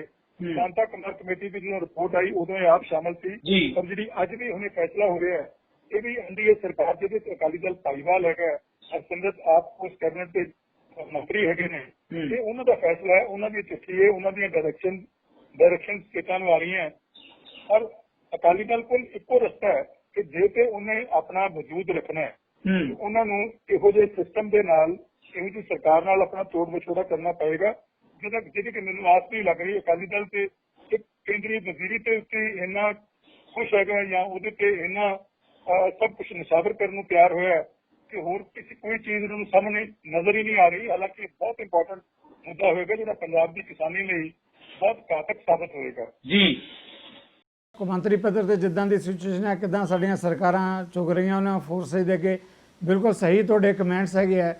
ਪਰ ਮੈਂ ਪੰਜਾਬ ਦੇ ਨਾਲ ਜੁੜੇ ਮੁੱਦੇ ਤੇ ਕਮੈਂਟਸ ਤੁਹਾਡੇ ਜ਼ਰੂਰ ਲੈਣਾ ਚਾਹਾਂਗਾ ਕਿ ਜਿੱਥੋਂ ਤੱਕ ਸਾਰਾ ਕੌਮਾਂਤਰੀ ਪੱਧਰ ਦੀ ਸਥਿਤੀ ਹੈ ਉਹ ਤਾਂ ਹੈ ਹੀ ਹੈ, ਪਰ ਪੰਜਾਬ 'ਚ ਜਿਹੜਾ ਫੈਸਲਾ ਲਿਆ ਗਿਆ ਸੀਗਾ ਕਿਸੇ ਵੇਲੇ ਕਿਸਾਨਾਂ ਦੇ ਲਈ ਬਹੁਤ ਵੱਡਾ ਫੈਸਲਾ ਸੀ। ਭਾਵੇਂ ਕਿ ਹੁਣ ਵੀ ਮਾਰਾਂ ਵੱਲੋਂ ਕਿਹਾ ਜਾਂਦਾ ਹੈ ਕਿ ਕੋਈ ਰਿਆਇਤ ਜਾਂ ਕੰਸੈਸ਼ਨ ਨਹੀਂ, ਇਹ ਤਾਂ ਸਿੱਧੇ ਤੌਰ ਤੇ ਜਿਹੜਾ ਕੰਜ਼ਿਊਮਰ ਨੂੰ ਬੈਨੀਫਿਟ ਦੇਣ ਵਾਲੀ ਗੱਲ ਹੋ ਜਾਂਦੀ ਹੈ। ਪਰ ਅਕਾਲੀ ਦਲ ਜਿਨ੍ਹਾਂ ਨੇ ਇਹ ਬੜੇ ਦਮਗਜੇ ਨਾਲ ਇਹ ਗੱਲ ਹਮੇਸ਼ਾ ਕਹਿੰਦੇ ਸੀ ਕਿ ਅਸੀਂ ਕਿਸਾਨ ਦੇ ਲਈ ਮੁਫਤ ਬਿਜਲੀ ਦੀ ਸਹੂਲਤ ਲਿਆਂਦੀ, ਹੁਣ ਕੇਂਦਰ ਦੇ ਵਿੱਚ ਉਹਨਾਂ ਦੇ ਬੀਬਾ ਹਰਸਿਮਰਤ ਪ੍ਰਤੀਨਿਧ ਨੇ, ਕੈਬਨਿਟ ਮੰਤਰੀ ਨੇ, ਕੇਂਦਰ ਵੱਲੋਂ ਇਹ ਪੱਤਰ ਆਇਆ। ਹੁਣ ਮੈਨੂੰ ਪਤਾ ਲੱਗਿਆ ਕਿ ਅਕਾਲੀ ਦਲ ਨੇ ਵੀ ਇੱਕ ਅੱਧੇ ਦਿਨ ਬਾਅਦ ਦੇ ਵਿੱਚ ਇੱਕ ਐਮਰਜੈਂਸੀ ਮੀਟਿੰਗ ਬੁਲਾਈ ਹੈ ਇਸ ਮੁੱਦੇ ਤੇ। ਜਾਣੀ ਅਕਾਲੀ ਦਲ ਜਿਹੜੀ ਵਿਰੋਧੀ ਧਿਰ ਹੈ ਉਹਦੇ ਲਈ ਵੀ ਬੜੀ ਵੱਡੀ ਇੱਕ ਚੁਣੌਤੀ ਵਾਲੀ ਸਥਿਤੀ ਹੈ ਕਿ ਕੀ ਫੈਸਲਾ ਲੈਣਗੇ ਇਸ ਮੁੱਦੇ ਦੇ ਉੱਤੇ। ਜੀ ਬਨੇਰ ਸਾਹਿਬ, ਕੱਲਾ ਅਕਾਲੀ ਦਲ ਨੂੰ ਆਪਾਂ ਆਈਸੋਲੇਟ ਕਰਕੇ ਦੇਖਾਂਗੇ ਬੜਾ ਮੁਸ਼ਕਲ ਹੋ ਜਾਂਦਾ। ਆਪਾਂ ਜਿਹੜੀ ਦੇਸ਼ ਦੇ ਜਿਹੜੇ ਦੋ ਧੁਰ ਨੇ ਜਿਹੜੇ ਸਿਆਸਤ ਦੇ NDA ਔਰ UPA, ਜੇ ਆਪਾਂ ਉਹਦੇ ਚ ਦੇਖੀਏ ਕਾਂਗਰਸ ਦੀ UPA ਹੈਗੀ ਆ ਤੇ BJP ਦੀ NDA ਜਿਹੜੀ ਉਹਦੇ ਅਲਾਇੰਸ ਪਾਰਟਨਰਸ ਨੇ, ਉਹਨਾਂ ਦੀਆਂ ਜਿਹੜੀਆਂ ਇਕਨੋਮਿਕ ਪਾਲਿਸੀਜ਼ ਦੇਖੀਏ ਉਹਨਾਂ ਚ ਕੋਈ ਬੜਾ ਫਰਕ ਨਹੀਂ ਹੈ। ਔਰ ਜਿਹੜਾ ਪ੍ਰੈਸ਼ਰ ਹੈ ਜਿਹੜਾ ਇੰਟਰਨੈਸ਼ਨਲ ਲੈਵਲ ਦੇ ਉੱਤੇ, ਤੁਸੀਂ ਇਹ ਦੇਖੋ ਜੀ, ਜਿਹੜਾ ਅਕਾਲੀ ਦਲ ਦੀ ਉਹ ਗੱਲ ਕਰਦੇ ਆ, ਅਕਾਲੀ ਦਲ ਦੀ ਸਰਕਾਰ ਦੇ ਵਿੱਚ ਵੀ ਆਪਣੇ ਵਿੱਤ ਮੰਤਰੀ ਰਹੇ ਆ ਮਨਪ੍ਰੀਤ ਬਾਦਲ, ਤੇ ਹੁਣ ਵੀ ਵਿੱਤ ਮੰਤਰੀ ਨੇ। ਉਹਨਾਂ ਦਾ ਵੀ ਹੀ ਸਟੈਂਡ ਜਿਹੜਾ ਪਹਿਲਾਂ ਵੀ ਸੀ, ਉਹਨਾਂ ਦੀ ਆਪਣੀ ਅਕਾਲੀ ਦਲ ਪਾਰਟੀ ਔਰ ਈਵਨ ਆਪਣੇ ਪਰਿਵਾਰ ਦੇ ਨਾਲ ਡਿਫਰੈਂਸਿਸ ਇਸੇ ਗੱਲ ਤੇ ਹੋਏ ਸੀ ਕਿ ਉਹ ਸਬਸਿਡੀਜ਼ ਦੇ ਖਿਲਾਫ, ਔਰ ਬਹੁਤ ਸਾਰੇ ਸਾਡੇ ਬਿਊਰੋਕਰੈਟਸ ਜਿਹੜੇ ਹੈਗੇ ਆ ਉਹ ਵੀ ਸਬਸਿਡੀਜ਼ ਦੇ ਖਿਲਾਫ। ਔਰ ਬੜੀ ਜਿਹੜੀ ਅਜੀਬੋ ਗਰੀਬ ਜਿਹੜੀ ਸਥਿਤੀ ਉਹ ਇਹ ਹੋਈ ਹੈ ਕਿ ਕਿਸਾਨ ਨੂੰ ਕੋਈ ਸਬਸਿਡੀ ਨਹੀਂ ਦਿੰਦਾ, ਰਾਦਰ ਉਲਟ ਗੱਲ ਹੈ ਕਿ ਕਿਸਾਨ ਜਿਹੜਾ ਹੈ ਉਹ ਸਾਨੂੰ ਸਬਸਿਡੀ ਦਿੰਦਾ। ਜੇ ਕਿਸਾਨ ਨੂੰ ਜਿਹੜੇ ਲੋਕੀ ਇਹ ਸੋਚਦੇ ਨੇ ਕਿ ਅਸੀਂ ਫ੍ਰੀ ਬਿਜਲੀ ਪਾਣੀ ਦੇ ਕੇ ਉਹਨਾਂ ਨੂੰ ਸਬਸਿਡੀ ਦੇ ਰਹੇ ਹਾਂ ਜਾਂ ਉਹਨਾਂ ਦੀ ਕੋਈ ਮਦਦ ਕਰ ਰਹੇ ਹਾਂ, ਉਹ ਬਹੁਤ ਵੱਡੀ ਗਲਤਫਹਿਮੀ 'ਚ ਬੈਠੇ ਆ। ਜੇ ਕਿਸਾਨਾਂ ਦੀ ਟੋਟਲ ਲਾਗਤ ਦੇ ਉੱਤੇ ਜਿਹੜਾ ਜਿਸ ਤਰ੍ਹਾਂ ਆਪਾਂ ਐਕਸਪੈਕਟਡ ਆ ਕਿ ਉਹਨਾਂ ਨੂੰ 10 ਤੋਂ 20% ਆਪਾਂ ਮੁਨਾਫਾ ਵੀ ਦਈਏ, ਜੇ ਉਹਦੀ ਟੋਟਲ ਲਾਗਤ ਜਿਹੜੀ ਹੈਗੀ ਆ ਟੋਟਲ ਇਕਨੋਮੀ ਦੇ ਹਿਸਾਬ ਦੇ ਨਾਲ, ਕਾਮਰਸ ਦੇ ਹਿਸਾਬ ਦੇ ਨਾਲ, ਉਹਦੀ ਲਾਗਤ ਦੇ ਉੱਤੇ 10 ਤੋਂ 20% ਜੇ ਉਹਦੇ ਤੇ ਆਪਾਂ ਉਹਨੂੰ ਮੁਨਾਫਾ ਦਈਏ ਤਾਂ ਆਪਣੇ ਘਰੇ ਮੈਜੋਰਿਟੀ ਹਿੰਦੁਸਤਾਨੀਆਂ ਦੇ ਘਰੇ ਚੁੱਲ੍ਹਾ ਨਾ ਬਲੇ, ਭੁੱਖੇ ਮਰਨਗੇ। ਇੰਨੀ ਜਿਹੜੀ ਹੈਗੀ ਆ ਕਿਸਾਨ ਜਿਹੜਾ ਹੈਗਾ ਸਾਡਾ, ਉਹ ਸਾਡਾ ਖਾਣਾ ਜਿਹੜਾ ਹੈ ਸਾਨੂੰ ਸਬਸਿਡਾਈਜ਼ ਕਰਕੇ ਦਿੰਦਾ ਉਹ, ਔਰ ਆਪਣੇ ਖੂਨ ਪਸੀਨੇ ਦੇ ਨਾਲ ਸਬਸਿਡਾਈਜ਼ ਕਰਦਾ। ਔਰ ਇਹ ਸਰਕਾਰ ਦਾ ਫਰਜ਼ ਬਣਦਾ ਸਮਾਜ ਦਾ ਵੀ ਫਰਜ਼ ਬਣਦਾ ਕਿ ਕਿਸਾਨ ਦੇ ਹਿੱਤ, ਤੁਸੀਂ ਆਪਣੇ ਕਿਸਾਨ ਦੇ ਨਹੀਂ, ਤੁਸੀਂ ਆਪਣੇ ਹਿੱਤ ਬਚਾਉਣੇ। ਜੀ ਬਿਲਕੁਲ, ਜਿਹੜਾ ਅਹਿਮ ਮਾਮਲਾ ਹੈਗਾ। ਪ੍ਰੋਫੈਸਰ ਮਨਜੀਤ ਸਿੰਘ, ਤੁਸੀਂ ਪੰਦੇਰ ਸਾਹਿਬ ਦੇ ਕਮੈਂਟਸ ਵੀ ਸੁਣਿਆ, ਤੁਸੀਂ ਆਪ ਵੀ ਐਗਰੀਕਲਚਰ ਇਕੋਨਮੀ ਦੇ ਨਾਲ ਜੁੜੇ ਹੋਏ ਹੋ, PAU ਦੇ ਵਿਦਿਆਰਥੀ ਰਹੇ ਹੋ।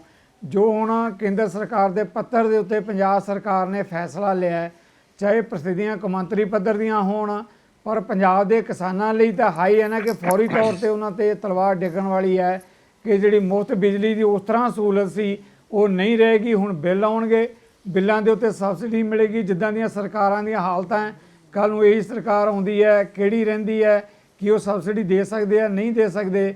ਪਰ ਜਦੋਂ ਬਿੱਲ ਇੱਕ ਵਾਰੀ ਜਿਹੜਾ ਕਿਸਾਨ ਕੋਲੇ ਆ ਗਿਆ, ਜੋ ਬਿੱਲ ਦੀ ਅਦਾਇਗੀ ਨਹੀਂ ਕਰੇਗਾ ਤਾਂ ਉਹਦਾ ਕਨੈਕਸ਼ਨ ਤਾਂ ਕੱਟਿਆ ਹੀ ਜਾਏਗਾ। ਪ੍ਰੋਫੈਸਰ ਮਨਜੀਤ ਸਿੰਘ ਜੀ, ਪਹਿਲੀ ਗੱਲ ਤੇ ਬੜੀ ਸਾਫ਼ ਹੈ ਕਿ ਦੁਨੀਆ ਦੇ ਵਿੱਚ ਹੀ ਭਾਵੇਂ ਤੁਹਾਡਾ ਫਾਰਮ 1000 ਏਕੜ ਦਾ ਜਾਂ 10,000 ਏਕੜ ਦਾ ਆ, ਅਮਰੀਕਾ ਦੇ ਵਿੱਚ, ਯੂਰਪ ਦੇ ਵਿੱਚ, ਜੋ ਵੀ ਲਾ ਲਓ, ਕਿਤੇ 5% ਖੇਤੀ 'ਚ ਲੋਕ ਕੰਮ ਕਰਦੇ ਆ, ਕਿਤੇ 3% ਹੀ ਕਰਦੇ ਆ, ਕਿਤੇ 7% ਕੰਮ ਕਰਦੇ ਆ। ਸਾਡੇ ਅਜੇ ਵੀ 67% ਲੋਕ ਕੰਮ ਕਰਦੇ ਆ। ਇਹਦਾ ਮਤਲਬ ਬਹੁਤ ਵੱਡੇ ਲੋਕਾਂ ਨੂੰ ਰੁਜ਼ਗਾਰ ਮਿਲਿਆ ਹੋਇਆ, ਔਰ ਉੱਥੇ ਉਹਨਾਂ ਨੇ ਇੱਕ ਕਿਸਮ ਦੇ ਪ੍ਰੈਸ਼ਰ ਨੂੰ ਵੀ ਥੰਮ ਕੇ ਰੱਖਿਆ ਹੋਇਆ, ਜੇ ਨਹੀਂ ਤੇ ਉਹ ਸਾਰੇ ਸ਼ਹਿਰਾਂ ਵੱਲ ਆਉਣਗੇ। ਜਿਹੜੇ ਉਹ ਥੋੜੇ ਲੋਕ ਉਹਨਾਂ ਇਕੋਨਮੀਜ਼ ਦੇ ਵਿੱਚ ਕੰਮ ਕਰ ਰਹੇ ਆ, ਏਡੇ ਵੱਡੇ ਫਾਰਮ ਹੋਣ ਦੇ ਬਾਵਜੂਦ ਵੀ, ਜਿਵੇਂ ਮੰਦੇਰ ਸਾਹਿਬ ਵੀ ਕਹਿਣ ਦੀ ਕੋਸ਼ਿਸ਼ ਕਰ ਰਹੇ ਸੀਗੇ ਕਿ 40 ਤੋਂ 60% ਤੱਕ ਉਹਨਾਂ ਨੂੰ ਸਬਸਿਡੀ ਮਿਲਦੀ ਹੈ। ਜਦੋਂ WTO ਨੇ ਉੱਥੇ ਉਹਨਾਂ ਨੂੰ ਕਿਹਾ ਵੀ ਤੁਸੀਂ ਸਬਸਿਡੀ ਨਹੀਂ ਦੇ ਸਕਦੇ, ਤੇ ਉਹਨਾਂ ਨੇ ਇੱਕ ਚੋਰ ਮੋਰੀਆਂ ਬਣਾ ਲਏ ਸੀ, ਐਂਬਰ ਬਾਕਸ, ਗ੍ਰੀਨ ਬਾਕਸ, ਕਿ ਅਸੀਂ ਗ੍ਰੀਨਰੀ ਦੇ ਨਾਂ ਤੇ, ਮਤਲਬ ਇਨਵਾਇਰਨਮੈਂਟ ਦੇ ਨਾਂ ਤੇ ਜੇ। ਪਰ ਮੈਂ ਤੇ ਕਹਿੰਦਾ, ਮੈਂ ਇਹ ਵੀ ਉਹਨਾਂ ਦੇ ਮੈਗਜ਼ੀਨਾਂ 'ਚ ਪੜ੍ਹਦਾ ਰਿਹਾ ਕਿ 300% ਤੱਕ ਵੀ ਸਬਸਿਡੀ ਜਿਹੜੀ ਆ ਅਮਰੀਕਾ ਆਪਣੇ ਫਾਰਮਰਸ ਨੂੰ ਦਿੰਦਾ ਰਿਹਾ ਆ। ਇਸ ਕਰਕੇ ਇਹ ਭੁੱਲ ਜਾਓ, ਬਿਲਕੁਲ ਤੁਸੀਂ ਇਹ ਭੁੱਲ ਜਾਓ ਕਿ ਦੁਨੀਆ 'ਚ ਹੀ ਫਾਰਮਿੰਗ ਕਿਤੇ ਵੀ ਬਿਨਾਂ ਸਬਸਿਡੀ ਤੋਂ ਚੱਲ ਸਕਦੀ ਹੈ। ਪਹਿਲਾਂ ਸਾਡਾ ਮੂਲ ਮੰਤਰ ਹੈਗਾ, ਉਹਦੀ ਨੇਚਰ ਇਹੋ ਜਿਹੀ ਕਿ ਉੱਥੇ ਉਹਨੂੰ ਸਬਸਿਡੀ ਦੇਣੀ ਪੈਣੀ ਆ। ਨਾ ਲਾਹੇਵੰਦ ਹੋਣ ਕਰਕੇ ਹੀ ਜਿਹੜੀ ਏਡੇ ਵੱਡੇ ਪੱਧਰ ਤੇ ਯੂਰਪ ਤੇ ਅਮਰੀਕਾ 'ਚ ਲੋਕ ਸ਼ਹਿਰਾਂ 'ਚ ਆ ਕੇ ਛੱਡ ਗਏ, ਕਿਉਂਕਿ ਉਹਨਾਂ ਨੂੰ ਲਾਹੇਵੰਦ ਨਹੀਂ। ਫਾਰਮ ਦਾ ਸਾਈਜ਼ ਵੱਡਾ ਹੁੰਦਾ ਗਿਆ। ਏਡੇ ਵੱਡੇ ਫਾਰਮ ਸਾਈਜ਼ ਹੋਣ ਦੇ ਬਾਵਜੂਦ, ਆਟੋਮੇਸ਼ਨ ਤੇ ਮੈਕਨਾਈਜੇਸ਼ਨ ਹੋਣ ਦੇ ਬਾਵਜੂਦ ਵੀ ਅੱਜ ਦੀ ਡੇਟ 'ਚ ਫਿਰ ਵੀ ਉਹ ਰਿਮਿਊਨਰੇਟਿਵ ਨਹੀਂ ਹੈ, ਉਹਨਾਂ ਨੂੰ ਸਬਸਿਡਾਈਜ਼ ਕਰਨਾ ਪੈਂਦਾ। ਸਾਡੇ ਕਿਸੇ ਦੇ 2 ਏਕੜ, ਕਿਸੇ ਦੇ 4 ਏਕੜ, ਕਿਸੇ ਦੇ 10 ਏਕੜ, ਬਹੁਤੀ ਵੱਡੀ ਕਿਸਾਨੀ 10 ਏਕੜ ਤੇ ਆ ਕੇ ਖੜੀ ਹੋ ਜਾਂਦੀ ਹੈ, ਯਾਨੀ 80-75%। ਇਸ ਕਰਕੇ ਉਹਨਾਂ ਨੂੰ ਜੇ ਬਚਾਉਣਾ ਤੇ ਇਹਦਾ ਮਤਲਬ ਬਹੁਤ ਹੀ ਵੱਡੇ ਪੱਧਰ ਤੇ ਸਬਸਿਡਾਈਜ਼ ਉਹਨਾਂ ਨੂੰ ਕਰਨਾ ਪਊਗਾ।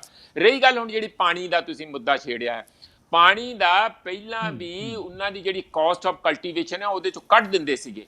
ਜਦੋਂ ਦਿੱਲੀ 'ਚ ਬਹਿ ਕੇ ਉਹਨਾਂ ਦੀ ਕੀਮਤ ਫਸਲ ਦੀ ਤੈਅ ਹੁੰਦੀ ਹੈ, ਤੇ ਜਿਹੜਾ ਸਾਡੀ ਸਟੇਟ ਨੂੰ 550 ਜਾਂ 5,500 ਜਾਂ 6,000 ਕਰੋੜ ਤੱਕ ਦਾ ਸਾਰਾ ਬਿੱਲਾਂ ਦਾ, ਬਿਜਲੀ ਦਾ ਲੱਗਦਾ, ਜਿਹੜਾ ਸਾਡੇ ਵੱਲੋਂ ਤੇ ਮੁਫਤ ਜਾਂਦਾ ਕਿਸਾਨਾਂ ਨੂੰ। ਪਰ ਜਦੋਂ ਦਿੱਲੀ 'ਚ ਫਸਲ ਦੀ ਕੀਮਤ ਤੈਅ ਹੁੰਦੀ ਹੈ ਤਾਂ ਉਹ ਕਹਿੰਦੇ ਤੁਸੀਂ ਪਾਣੀ ਤੇ ਤੁਹਾਨੂੰ ਮੁਫਤ ਆ, ਇਸ ਕਰਕੇ ਤੁਹਾਨੂੰ ਇਹ ਕਾਸਟ ਨਹੀਂ ਦੇਣੀ। ਮੇਰਾ ਖਿਆਲ ਹੈ ਕਿ ਇਹੋ ਜਿਹਾ ਕੋਈ ਤਰੀਕਾ ਕੱਢਣਾ ਚਾਹੀਦਾ ਕਿ ਪਰ ਏਕੜ ਕਰ ਲੈਣ, ਪਰ ਕੁਇੰਟਲ ਕਰ ਲੈਣ, ਫਸਲ ਨਾਲ ਕਰ ਲੈਣ, ਕੋਈ ਤਰੀਕਾ ਕੱਢਣਾ ਚਾਹੀਦਾ। ਇਹ ਜਿਹੜਾ 6-6,500 ਕਰੋੜ ਸਾਡੇ ਸਟੇਟ ਦੇ ਐਕਸਚੇਕਰ 'ਚੋਂ ਜਾਂਦਾ ਹਰ ਸਾਲ, ਉਹ ਸਿੱਧਾ ਕਿਸਾਨਾਂ ਦੇ ਬੈਂਕ ਖਾਤਿਆਂ 'ਚ ਜਾਵੇ।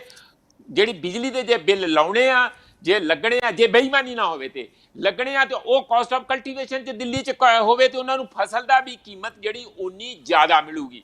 ਇਹ ਤੇ ਗੱਲ ਹੈਗੀ ਸਕੂਲ ਦੀ। ਪਰ ਇੱਕ ਗੱਲ ਹੈ ਰਿਐਲਿਟੀ ਮੈਂ ਤੁਹਾਨੂੰ ਵਿੱਚੋਂ ਸਰ ਮੈਂ ਵਿੱਚੋਂ ਸਵਾਲ ਲੈ ਰਿਹਾ ਦੀ ਗੱਲ ਮੈਂ ਤੁਸੀਂ ਬਿਜਲੀ ਦੇ ਬਿੱਲਾਂ ਦੀ ਕਾਸਟ ਦੀ ਗੱਲ ਕਰਦੇ ਹੋ, ਜਿਹੜਾ ਫਾਰਮਰਸ ਦੀ ਜਿਹੜੀ ਲੇਬਰ ਦੀ ਗੱਲ ਹੈ, ਉਹਦਾ ਪੂਰਾ ਸਾਰਾ ਟੱਬਰ ਲੱਗਿਆ ਰਹਿੰਦਾ, ਉਹਦੇ ਕਿੰਨੇ ਖਰਚੇ ਹੈ, ਉਹ ਸਾਰਾ ਕੁਝ ਪਾ ਕੇ ਅਜੇ ਤੱਕ ਦਾ ਉਹਦੇ ਤੇ ਇਨਸਾਫ ਨਹੀਂ ਮਿਲਿਆ। ਹੁਣ ਜਦੋਂ ਬਿਜਲੀ ਦੇ ਬਿੱਲ ਆ ਗਏ, ਇਹਨਾਂ ਦੀ ਕਿਹੜਾ ਮੈਚ ਕਰੇਗਾ, ਕਿਹੜਾ ਮਿਣਤੀਆਂ ਗਿਣਤੀਆਂ, ਕਿਉਂਕਿ ਪੰਜਾਬ ਦਾ ਕੋਈ ਹੋਰ ਫਾਰਮੂਲਾ ਹੋਏਗਾ, ਹਰਿਆਣੇ ਦਾ ਕੋਈ ਹੋਰ ਹੈ, ਤਾਮਿਲਨਾਡੂ ਦਾ ਕੋਈ ਹੋਰ ਹੈ। ਇਹ ਵੱਖਰੇ ਵੱਖਰੇ ਤੌਰ 'ਤੇ ਸਟੇਟਾਂ ਦੇ ਸਬਜੈਕਟ ਵੀ ਹੈਗੇ ਹੈ। ਇਹ ਤਾਂ ਹੁਣ ਸਿੱਧੇ ਤੌਰ 'ਤੇ ਕਿਸਾਨ ਦੀ ਜੇਬ 'ਚੋਂ ਬਿੱਲ ਕਢਾਉਣ ਵਾਲੀ ਗੱਲ ਬਣਦੀ ਜਾ ਰਹੀ ਹੈ। ਇਹ ਬਿਲਕੁਲ ਗੱਲ ਤੁਸੀਂ ਇੱਥੇ ਨਹੀਂ ਗੱਲ ਖਤਮ ਹੋਣੀ ਹੈ। ਗੱਲ ਉਹਨਾਂ ਨੇ ਪ੍ਰਾਈਵੇਟ ਮੰਡੀਆਂ ਸ਼ੁਰੂ ਹੋ ਗਈਆਂ। ਅਦਾਨੀ ਨੇ ਆਪਣੇ ਆਲਰੇਡੀ ਉਹ ਕਿਹੜੇ ਕਿਹੜੇ ਸਟੋਰ ਇੱਥੇ ਬਣਾਏ, ਮੋਗੇ ਤੋਂ ਅੱਗੇ ਤੁਸੀਂ ਵੀ ਦੇਖੇ ਹੋਣੇ ਜਾਂਦਿਆਂ। ਇਹ ਪ੍ਰਾਈਵੇਟ ਮੰਡੀਆਂ ਲਈ ਯਾਰਡ ਬਣ ਗਏ ਉਹਨਾਂ ਦੇ। ਇਹ ਸਾਰੀ ਜਿਹੜੀ ਮੰਡੀ ਬੋਰਡ ਦਾ ਜਿਹੜਾ ਸਰਕਾਰ ਵੱਲੋਂ ਉਹਨਾਂ ਨੂੰ ਰਾਹਤ ਦਿੱਤੀ ਜਾਂਦੀ ਹੈ, ਦਾਣਾ ਦਾਣਾ ਚੰਗਾ ਮਾੜਾ ਕਾਲਾ ਪੀਲਾ ਸਾਰਾ ਉਸੇ ਭਾਅ ਲੈ ਲਿਆ ਜਾਂਦਾ ਆ, ਨਵੀਂ ਦਾ ਵੀ ਨਹੀਂ ਦੇਖਿਆ ਜਾਂਦਾ, ਦਬਾਅ ਪਾ ਕੇ ਕਿਸਾਨ ਵੇਚ ਲੈਂਦੇ। ਇਹ ਸਾਰਾ ਖਤਮ ਹੋ ਜਾਣਾ। ਇਸ ਕਰਕੇ ਮੰਡੀ ਤੈਅ ਕਰੂਗੀ, ਮਾਰਕੀਟ ਤੈਅ ਕਰੂਗੀ ਕਿ ਇਹਨਾਂ ਨੂੰ ਕਿੰਨਾ ਪੈਸਾ ਦੇਣਾ, ਕਿੰਨਾ ਨਹੀਂ ਦੇਣਾ। ਇਹ ਆਉਣ ਵਾਲੇ ਸਮੇਂ 'ਚ ਤੁਹਾਨੂੰ ਪਤਾ ਸ਼ਾਂਤਾ ਕੁਮਾਰ ਦੀ ਕਮੇਟੀ ਨੇ ਪਹਿਲਾਂ ਕਹਿਤਾ ਸੀ ਕਿ ਜਿਹੜੀ FCI ਆ ਹੁਣ ਪੂਰਾ ਨਹੀਂ ਖਰੀਦੂਗੀ, ਜਾਂ ਮਾਰਕਫੈਡ ਜਾਂ ਹੋਰ ਜਿੰਨੀਆਂ ਵੀ ਸਰਕਾਰੀ ਏਜੰਸੀਆਂ ਆ ਉਹ ਬੜਾ ਘੱਟ ਹਿੱਸਾ ਖਰੀਦਣਗੀਆਂ, ਜਿੰਨਾ ਕੁ ਉਹਨਾਂ ਨੂੰ ਸਟੋਰੇਜ ਲਈ ਲੋੜ ਆ, ਬਾਕੀ ਉਹ ਨਹੀਂ ਖਰੀਦਣਗੀਆਂ। ਮੋਟੇ ਤੌਰ ਤੇ ਇਹ ਹੈ ਕਿ ਜੋ ਲਿਬਰਲ ਮਾਡਲ ਦਾ ਦੌਰ ਦੀ ਐਕਸਟ੍ਰੀਮ ਆ, ਜਿਹੜੇ ਲੋਕਲ ਨੂੰ ਵੋਕਲ ਕਰੋ, ਜਿਹੜੇ ਮੋਦੀ ਸਾਹਿਬ ਬਾਰ-ਬਾਰ ਸਾਨੂੰ ਕਹਿ ਰਹੇ ਆ ਬੀ ਵੋਕਲ ਅਬਾਊਟ ਲੋਕਲ, ਜਾਂ ਸਵਦੇਸ਼ੀ ਦੀਆਂ ਗੱਲਾਂ ਕਰ ਰਹੇ ਸੀ, ਉਹ ਕਿਸਾਨਾਂ ਦੀਆਂ ਲਾਸ਼ਾਂ ਦੇ ਉੱਤੇ ਹੀ ਸਵਦੇਸ਼ੀ ਉਹ ਜਿਹਾ ਬਣੂਗਾ। ਇੱਕ ਪਾਸੇ ਤੁਸੀਂ FDI ਡਾਇਰੈਕਟ ਲੈ ਰਹੇ ਆ, ਮੰਡੀ ਨੂੰ ਵਧੀਕ ਕਰ ਰਹੇ ਆ, ਸਬਸਿਡੀਆਂ ਨੂੰ ਖਤਮ ਕਰ ਰਹੇ ਆ। ਇਹ ਕਿਸਾਨ ਨੂੰ ਖਤਮ ਕਰਨ ਵੱਲ ਜਿਸ ਤਰੀਕੇ ਨਾਲ ਹੁਣ ਸਾਨੂੰ ਕਰੋਨਾ ਦੇ ਵਿੱਚ ਕਿੰਨੀ ਵੱਡੀ ਤਕਲੀਫ ਹੈ। ਕਿਸਾਨ ਕੱਲ 6 ਬੰਦੇ ਗੱਡੀਆਂ ਦੇ ਅੰਦਰ ਮਰ ਗਏ ਕਿਉਂਕਿ ਉਹਨਾਂ ਦੀ ਗੱਡੀ ਜਿਹੜੀ ਵੇਲੇ ਸਿਰ ਪਹੁੰਚਦੀ ਨਹੀਂ, ਜਿਹੜੀ 30 ਘੰਟੇ 'ਚ ਪਹੁੰਚਣੀ ਆ 60 ਘੰਟੇ 80 ਘੰਟੇ 90 ਘੰਟੇ। ਉਹ ਹਾਲਤ ਹੁਣ ਜੋ ਦੁਰਦਸ਼ਾ ਮਾਈਗ੍ਰੈਂਟ ਲੇਬਰ ਦੀ ਜਾਂ ਮਜ਼ਦੂਰਾਂ ਦੀ ਹੋਈ ਹੈ, ਇਹ ਕਿਸਾਨਾਂ ਦੀ ਆਉਣ ਵਾਲੇ ਹੋਰ 5 7 10 ਸਾਲਾਂ 'ਚ ਹੋਣ ਵਾਲੀ ਹੈ। ਇਸ ਕਰਕੇ ਕਿਸਾਨਾਂ ਨੂੰ ਵੀ ਆਪਣੇ ਕਮਰ ਕੱਸਣੇ ਚਾਹੀਦੇ ਹੈ ਕਿ ਜੇ ਇਸ ਕਿਸਮ ਦਾ ਦਬਾਅ ਬਣਦਾ ਰਿਹਾ, ਸ਼ਹਿਰਾਂ 'ਚ ਕੋਈ ਢੋਈ ਨਹੀਂ ਹੈ, ਇਹ ਪਿੰਡਾਂ 'ਚ ਹੀ ਰੱਖਣੇ ਪੈਣਗੇ ਤੇ ਪਿੰਡਾਂ 'ਚ ਉਹਨਾਂ ਨੂੰ ਵਾਜਬ ਪਾ ਸਾਨੂੰ ਦੇਣੇ ਪੈਣਗੇ। ਥੈਂਕ ਯੂ ਪ੍ਰੋਫੈਸਰ ਪੰਦੇਰ ਸਾਹਿਬ। ਇਸ ਮੁੱਦੇ ਤੇ ਲਾਸਟ ਕੁਐਸਚਨ ਮੈਂ ਤੁਹਾਡੇ ਤੋਂ ਲੈਣਾ ਚਾਹੁੰਦਾ ਸਮੇਂ ਦੇ ਲਿਹਾਜ਼ ਨਾਲ, ਉਹ ਹੈ ਕਿ ਜੋ ਸਿਚੁਏਸ਼ਨ ਬਣ ਰਹੀ ਹੈ, ਦੇਖੋ ਫਾਰਮਰਸ ਦੀ, ਉਹ ਜਦੋਂ ਬਿਜਲੀ ਦੇ ਬਿੱਲ ਦੀ ਅਦਾਇਗੀ ਦਾ ਮਾਮਲਾ ਆਉਂਦਾ, ਅੱਗੇ ਕਿੱਦਾਂ ਦੀਆਂ ਸਥਿਤੀਆਂ ਬਣਦੀਆਂ। 1.5 ਸਾਲ ਇਸ ਸਰਕਾਰ ਦਾ ਰਹਿੰਦਾ, ਜਦੋਂ ਇੱਕ ਵਾਰੀ ਪਾਲਿਸੀ ਦੇ ਤੌਰ 'ਤੇ ਗੱਲ ਲਾਗੂ ਹੋ ਜਾਂਦੀ ਹੈ। ਪੰਜਾਬ 'ਚ ਕੈਪਟਨ ਦੀ ਸਰਕਾਰ ਆ ਹੁਣ ਜਿਹੜਾ ਫੈਸਲਾ ਲੈਣ ਜਾ ਰਹੀ ਹੈ। ਦੂਜੇ ਪਾਸੇ ਅਕਾਲੀ ਦਲ ਦੀ ਸਰਕਾਰ ਜਿਹੜੀ ਕੇਂਦਰ 'ਚ ਭਾਈਵਾਲ ਹੈ, ਆਮ ਆਦਮੀ ਪਾਰਟੀ ਮੁੱਖ ਵਿਰੋਧੀ ਧਿਰ ਹੈ। ਪੰਜਾਬ 'ਚ ਜਿਹੜਾ ਇਸ ਮੁੱਦੇ ਨੂੰ ਲੈ ਕੇ ਇੱਕ ਪੋਲੀਟੀਕਲ ਜਿਹੜਾ ਹੈਗਾ ਵਾਦ ਵਿਵਾਦ ਸੰਕਟ ਖੜਾ ਹੋਣ ਜਾ ਰਿਹਾ ਹੈ। ਇਹ ਸਾਰੇ ਮੁੱਦੇ ਨੂੰ ਤੁਸੀਂ ਕਿਵੇਂ ਦੇਖ ਰਹੇ ਹੋ? ਆਉਣ ਵਾਲੇ ਦਿਨਾਂ ਦੇ ਵਿੱਚ ਇੱਕ ਨਵੀਂ ਕਿਸਮ ਦੀ ਲੱਗਦਾ ਹੈ ਪ੍ਰਸਥਿਤੀਆਂ ਉੱਭਰਨ ਜਾ ਰਹੀਆਂ ਪੰਜਾਬ ਦੇ ਅੰਦਰ। ਜੀ ਪੰਦੇਰ ਸਾਹਿਬ। ਬਿਲਕੁਲ, ਜਿਹੜੀ ਗੱਲ ਆਪਾਂ ਜਿੱਥੋਂ ਖਤਮ ਕੀਤੀ ਸੀ ਮੈਂ ਪਿਛਲੀ ਵਾਰੀ, ਉਹ ਇਹ ਹੈ ਕਿ ਕਰੋਨਾ ਦਾ ਜਿਹੜੀ ਸਿਚੁਏਸ਼ਨ ਪੈਦਾ ਹੋਈ ਹੈ, ਜਿਹੜੀ ਇੱਕ ਸਾਡਾ ਇੰਟਰਨੈਸ਼ਨਲ ਲੈਵਲ ਤੇ ਇਕਨੋਮਿਕ ਰਿਸੈਸ਼ਨ ਦਾ ਦੌਰ ਚੱਲਿਆ, ਉਹਦੇ ਵਿੱਚ ਜਿਹੜੇ ਸ਼ਕਤੀਸ਼ਾਲੀ ਦੇਸ਼ ਨੇ, ਅਮਰੀਕਾ ਜਾਂ ਹੋਰ ਨੇ, ਉਹਨਾਂ ਨੇ ਹੋਰ ਮੰਡੀਆਂ ਦੀ ਭਾਲ ਕਰਨੀ। ਔਰ ਜਿਹੜੀ ਗਲੋਬਲਾਈਜੇਸ਼ਨ ਦਾ ਮੌਕਾ ਜਿਹੜਾ WTO IMF ਵਗੈਰਾ ਜਿਹੜੇ ਮਿਲੇ ਹੋਏ ਆ, ਇਹ ਸਾਰਾ ਸਿਸਟਮ ਹੀ ਉਸੇ ਵਾਸਤੇ ਆ, ਉਹਨੂੰ ਵਧਾਉਣ ਵਾਸਤੇ। ਔਰ ਪੰਜਾਬ ਦੀ ਸਰਕਾਰ ਤਾਂ ਉਹਦੇ ਸਾਹਮਣੇ, ਉਸ ਤਾਕਤ ਦੇ ਸਾਹਮਣੇ ਤਾਂ ਤਿਣਕੇ ਵਰਗੀ ਵੀ ਹੈ ਨਹੀਂ ਜੀ, ਵੀ ਇਹਦੀ ਪੰਜਾਬ ਸਰਕਾਰ ਦੀ ਔਕਾਤ ਵੀ ਰਹੇ ਕਿ ਜੀ ਉਹਦਾ ਵਿਰੋਧ ਕਰ, ਕਿਉਂਕਿ ਪਰ ਜਿਹੜੀ ਹੈਗੀ ਹੈ, ਅਗਰ ਤੁਸੀਂ ਸਿਆਸੀ ਲੈਵਲ ਦੇ ਉੱਤੇ ਤੁਸੀਂ ਇੱਕ ਅਵੇਅਰਨੈਸ ਰੱਖੋ। ਮੈਨੂੰ ਹਲੇ ਉਹ ਦਿਨ ਯਾਦ ਨੇ ਕਿ ਜੀ ਜਦੋਂ ਦੋਹਾ ਰਾਊਂਡ ਹੋਣਾ ਸੀ WTO ਦਾ, ਉਹਦੇ ਵਿੱਚ ਪੰਜਾਬ ਨੇ ਬਹੁਤ ਵੱਡਾ ਰੋਲ ਅਦਾ ਕੀਤਾ ਸੀ। ਉਸ ਵੇਲੇ ਜੇ ਆਪਾਂ ਦਸਤਾਵੇਜ਼ ਚੱਕੋ, ਪੰਜਾਬ ਦਾ ਜਿਹੜਾ ਬਜਟ ਸਪੀਚ ਹੈ ਕੈਪਟਨ ਕਮਲਜੀਤ ਦੀ, ਜਿਹਦੇ ਵਿੱਚ ਸੈਕਿੰਡ ਪੁਸ਼ ਟੂ ਐਗਰੀਕਲਚਰ ਦੀ ਗੱਲ ਕੀਤੀ ਸੀ, ਮੈਨੂੰ ਅਜੇ ਵੀ ਯਾਦ ਆ, ਮੈਂ ਕੈਪਟਨ ਕਮਲਜੀਤ ਦੇ ਨਾਲ ਉਸ ਗੱਲ ਦੇ ਬਾਰੇ ਕਾਫੀ ਨੇੜੇ ਗੱਲ ਕੀਤੀ ਸੀ। ਔਰ ਉਹ ਡਾਕੂਮੈਂਟ ਜਿਹੜਾ ਸੀ, ਉਹ ਇੰਡੀਆ ਦੀ ਜਿਹੜਾ ਸਟੈਂਡ ਸੀ ਦੋਹਾ ਦੇ ਵਿੱਚ, ਜਿਹੜਾ ਰਾਊਂਡ ਆਫ WTO ਦੇ ਵਿੱਚ ਸੀਗਾ, ਔਰ ਉਸ ਵੇਲੇ ਦੇ ਕਾਮਰਸ ਜਿਹੜੇ ਮੰਤਰੀ ਸੀ ਮੁਰਾਸਲੀ ਮਾਰਨ, ਉਹਨਾਂ ਨੇ ਕਾਫੀ ਜਿਹੜਾ ਸੀ ਪੰਜਾਬ ਦਾ ਸਟੈਂਡ ਨੂੰ ਇਕੋ ਕੀਤਾ ਉੱਥੇ ਜਾ ਕੇ, ਵੀ ਜਿਹੜੀਆਂ ਡਿਵੈਲਪਿੰਗ ਕੰਟਰੀਜ਼ ਨੇ ਜਾਂ ਹਿੰਦੁਸਤਾਨ ਵਰਗੀਆਂ ਜਿਹੜੀਆਂ ਵਿਸ਼ਾਲ ਪੋਪੂਲੇਸ਼ਨ ਜਿਹੜੀਆਂ ਹੈਗੀਆਂ ਜਨਸੰਖਿਆ ਵਾਲੀਆਂ ਦੇਸ਼ ਨੇ, ਇਹਨਾਂ ਦੀਆਂ ਲੋੜਾਂ ਹੋਰ ਨੇ, ਉਹ ਤੁਸੀਂ ਬੈਠ ਕੇ ਯੂਰਪ ਔਰ ਅਮਰੀਕਾ ਵਾਲੇ ਤੈਅ ਨਹੀਂ ਕਰ ਸਕਦੇ। ਸੋ ਜਿਹੜਾ ਐਗਰੀਕਲਚਰ ਨੂੰ ਆ, ਜਿਹੜਾ ਤੁਸੀਂ ਅਨਾਜ ਆ ਆਪਣੇ ਲੋਕਾਂ ਨੂੰ ਰੋਟੀ ਜਿਹੜੀ ਦੇਣੀ ਆ, ਉਹਦਾ ਜਿਹੜਾ ਸਿਸਟਮ ਆ, ਉਹਦੇ ਵਿੱਚ ਤਾਂ ਤੁਹਾਨੂੰ ਸਪੋਰਟ ਦੇਣੀ ਪੈਣੀ ਹੈ, ਕਿਉਂਕਿ ਬਹੁਤ ਸਾਰੀ ਤੁਹਾਡੀ ਪੋਪੂਲੇਸ਼ਨ ਦਾ ਜਿਹੜਾ ਲੈਵਲ ਆ, ਜਿਹੜੀ ਸਾਡੀ ਪੋਵਰਟੀ ਦਾ ਲੈਵਲ ਆ, ਸਾਡੀ ਗਰੀਬੀ ਦਾ ਲੈਵਲ ਆ, ਔਰ ਅਮਰੀਕਾ ਦੀ ਗਰੀਬੀ ਦੀ ਲੈਵਲ ਨਾਲੋਂ ਬਹੁਤ ਫਰਕ ਆ। ਸੋ ਜਿਹੜੇ ਅਮਰੀਕਾ ਔਰ ਯੂਰਪ ਦੇ ਵਿੱਚ ਮਾਪਦੰਡ ਵਰਤੇ ਜਾਂਦੇ ਨੇ, ਉਹ ਸਾਡੇ ਨਹੀਂ ਹੋ ਸਕਦੇ। ਸੋ ਇੱਕ ਕੱਲਾ ਪੰਜਾਬ ਹੀ ਨਹੀਂ, ਪੰਜਾਬ ਦੇ ਵਿੱਚ ਪੰਜਾਬ ਵਰਗੀਆਂ ਹੋਰ ਸਟੇਟਸ ਵੀ ਇਹਦੀ ਮਾਰ ਪੈਣੀ ਆ। ਔਰ ਕੱਲੀ ਇੱਕ ਪੋਲੀਟੀਕਲ ਪਾਰਟੀ ਨਹੀਂ, ਕਾਂਗਰਸ ਨਹੀਂ ਹੋ ਸਕਦੀ, ਅਕਾਲੀ ਦਲ ਜਾਂ ਜਿਹੜੀ ਬੀਜੇਪੀ, ਇਹਨਾਂ ਨੂੰ ਇੱਕ ਲੈਵਲ ਤੇ ਇਕੱਠੇ ਹੋ ਕੇ ਇੱਕ ਕੰਸੈਂਸਸ, ਦੇਖੋ ਜੇ ਅਗਰ ਹਿੰਦੁਸਤਾਨ ਕੰਸੈਂਸਸ ਕਰ ਲਵੇ ਵੀ ਅਸੀਂ ਇੱਕ ਕੰਸੈਂਸਸ ਕਰ ਲਵੇ ਵੀ ਕਿ ਸਾਨੂੰ ਇਹ ਮਨਜ਼ੂਰ ਨਹੀਂ, ਅਗਰ ਹਿੰਦੁਸਤਾਨ ਨਾ ਕਰ ਦਵੇ, ਇਦੋਂ ਵੱਡੀ ਮੰਡੀ ਦੁਨੀਆ ਦੀਆਂ ਪਾਰਟੀਆਂ ਲੋਕਾਂ ਕੋਲੇ ਨਹੀਂ ਹੈਗੀਆਂ, ਉਹਨਾਂ ਨੂੰ ਤੁਹਾਡੇ ਨਾਲ ਨੈਗੋਸ਼ੀਏਟ ਕਰਨਾ ਪੈਣਾ ਵੀ ਹਾਂਜੀ ਤੁਸੀਂ ਚਾਹੁੰਦੇ ਕੀ ਹੋ, ਫਿਰ ਤੁਸੀਂ ਆਪਣਾ ਜਿਹੜੀ ਗੱਲ ਕਰਨੀ ਆ ਉਹ ਕਰ ਸਕਦੇ ਹੋ। ਪਰ ਜੇ ਤੁਸੀਂ ਜੁਮਲੇਬਾਜ਼ੀ ਕਰਨੀ ਆ, ਇੱਕ ਦੂਜੇ ਦੀ ਲੈਗ ਪੁਲਿੰਗ ਹੀ ਕਰਨੀ ਆ, ਪੋਲੀਟੀਕਲ ਪੁਆਇੰਟ ਹੀ ਸਕੋਰ ਕਰਨੇ ਆ, ਇੱਕ ਦੂਜੇ ਨੂੰ ਉੱਚਾ ਨੀਵਾਂ ਹੀ ਦਿਖਾਉਣਾ, ਫਿਰ ਜਿਹੜੀ ਹੈਗੀ ਆ ਨੁਕਸਾਨ ਬਹੁਤ ਸਾਰਾ ਲੋਕਾਂ ਦਾ ਹੋਇਆ। ਥੈਂਕ ਯੂ ਬੰਦੇ ਸਾਹਿਬ, ਬਹੁਤ ਮਿਹਰਬਾਨੀ। ਬੰਦੇ ਸਾਹਿਬ, ਹਰਕਮਲ ਜੀ, ਪ੍ਰਸਮਜੀਤ ਸਿੰਘ, ਤਿੰਨਾਂ ਦਾ ਮੈਂ ਬਹੁਤ ਬਹੁਤ ਧੰਨਵਾਦੀ ਹਾਂ। ਨਜ਼ਰੀਆ ਦੀ ਡਿਬੇਟ ਮੀਡੀਆ ਦੀਆਂ ਨਜ਼ਰਾਂ 'ਚ ਉਮੀਦ ਹੈ ਦਰਸ਼ਕਾਂ ਨੂੰ ਪੰਜਾਬ ਦੇ ਜਿਸ ਢੰਗ ਨਾਲ ਮੁੱਦੇ ਉਭਾਰੇ ਗਏ ਹੈ ਜ਼ਰੂਰ ਪਸੰਦ ਆਏਗੀ, ਅਤੇ ਤੁਸੀਂ ਆਪਣੇ ਕਮਿਊਨੀਕੇਸ਼ਨ ਦੇ ਜਿਹੜੇ ਵੱਖ-ਵੱਖ ਸੋਰਸਜ ਹੈ ਉਹਨਾਂ 'ਤੇ ਸ਼ੇਅਰ ਵੀ ਕਰੋਗੇ। ਇੱਕ ਵਾਰ ਮੈਂ ਮੁੜ ਕੇ ਤੁਹਾਡੇ ਸਾਰਿਆਂ ਵੱਲੋਂ ਆਪਣੇ ਤਿੰਨਾਂ ਮਹਿਮਾਨਾਂ ਦਾ ਧੰਨਵਾਦੀ ਹਾਂ।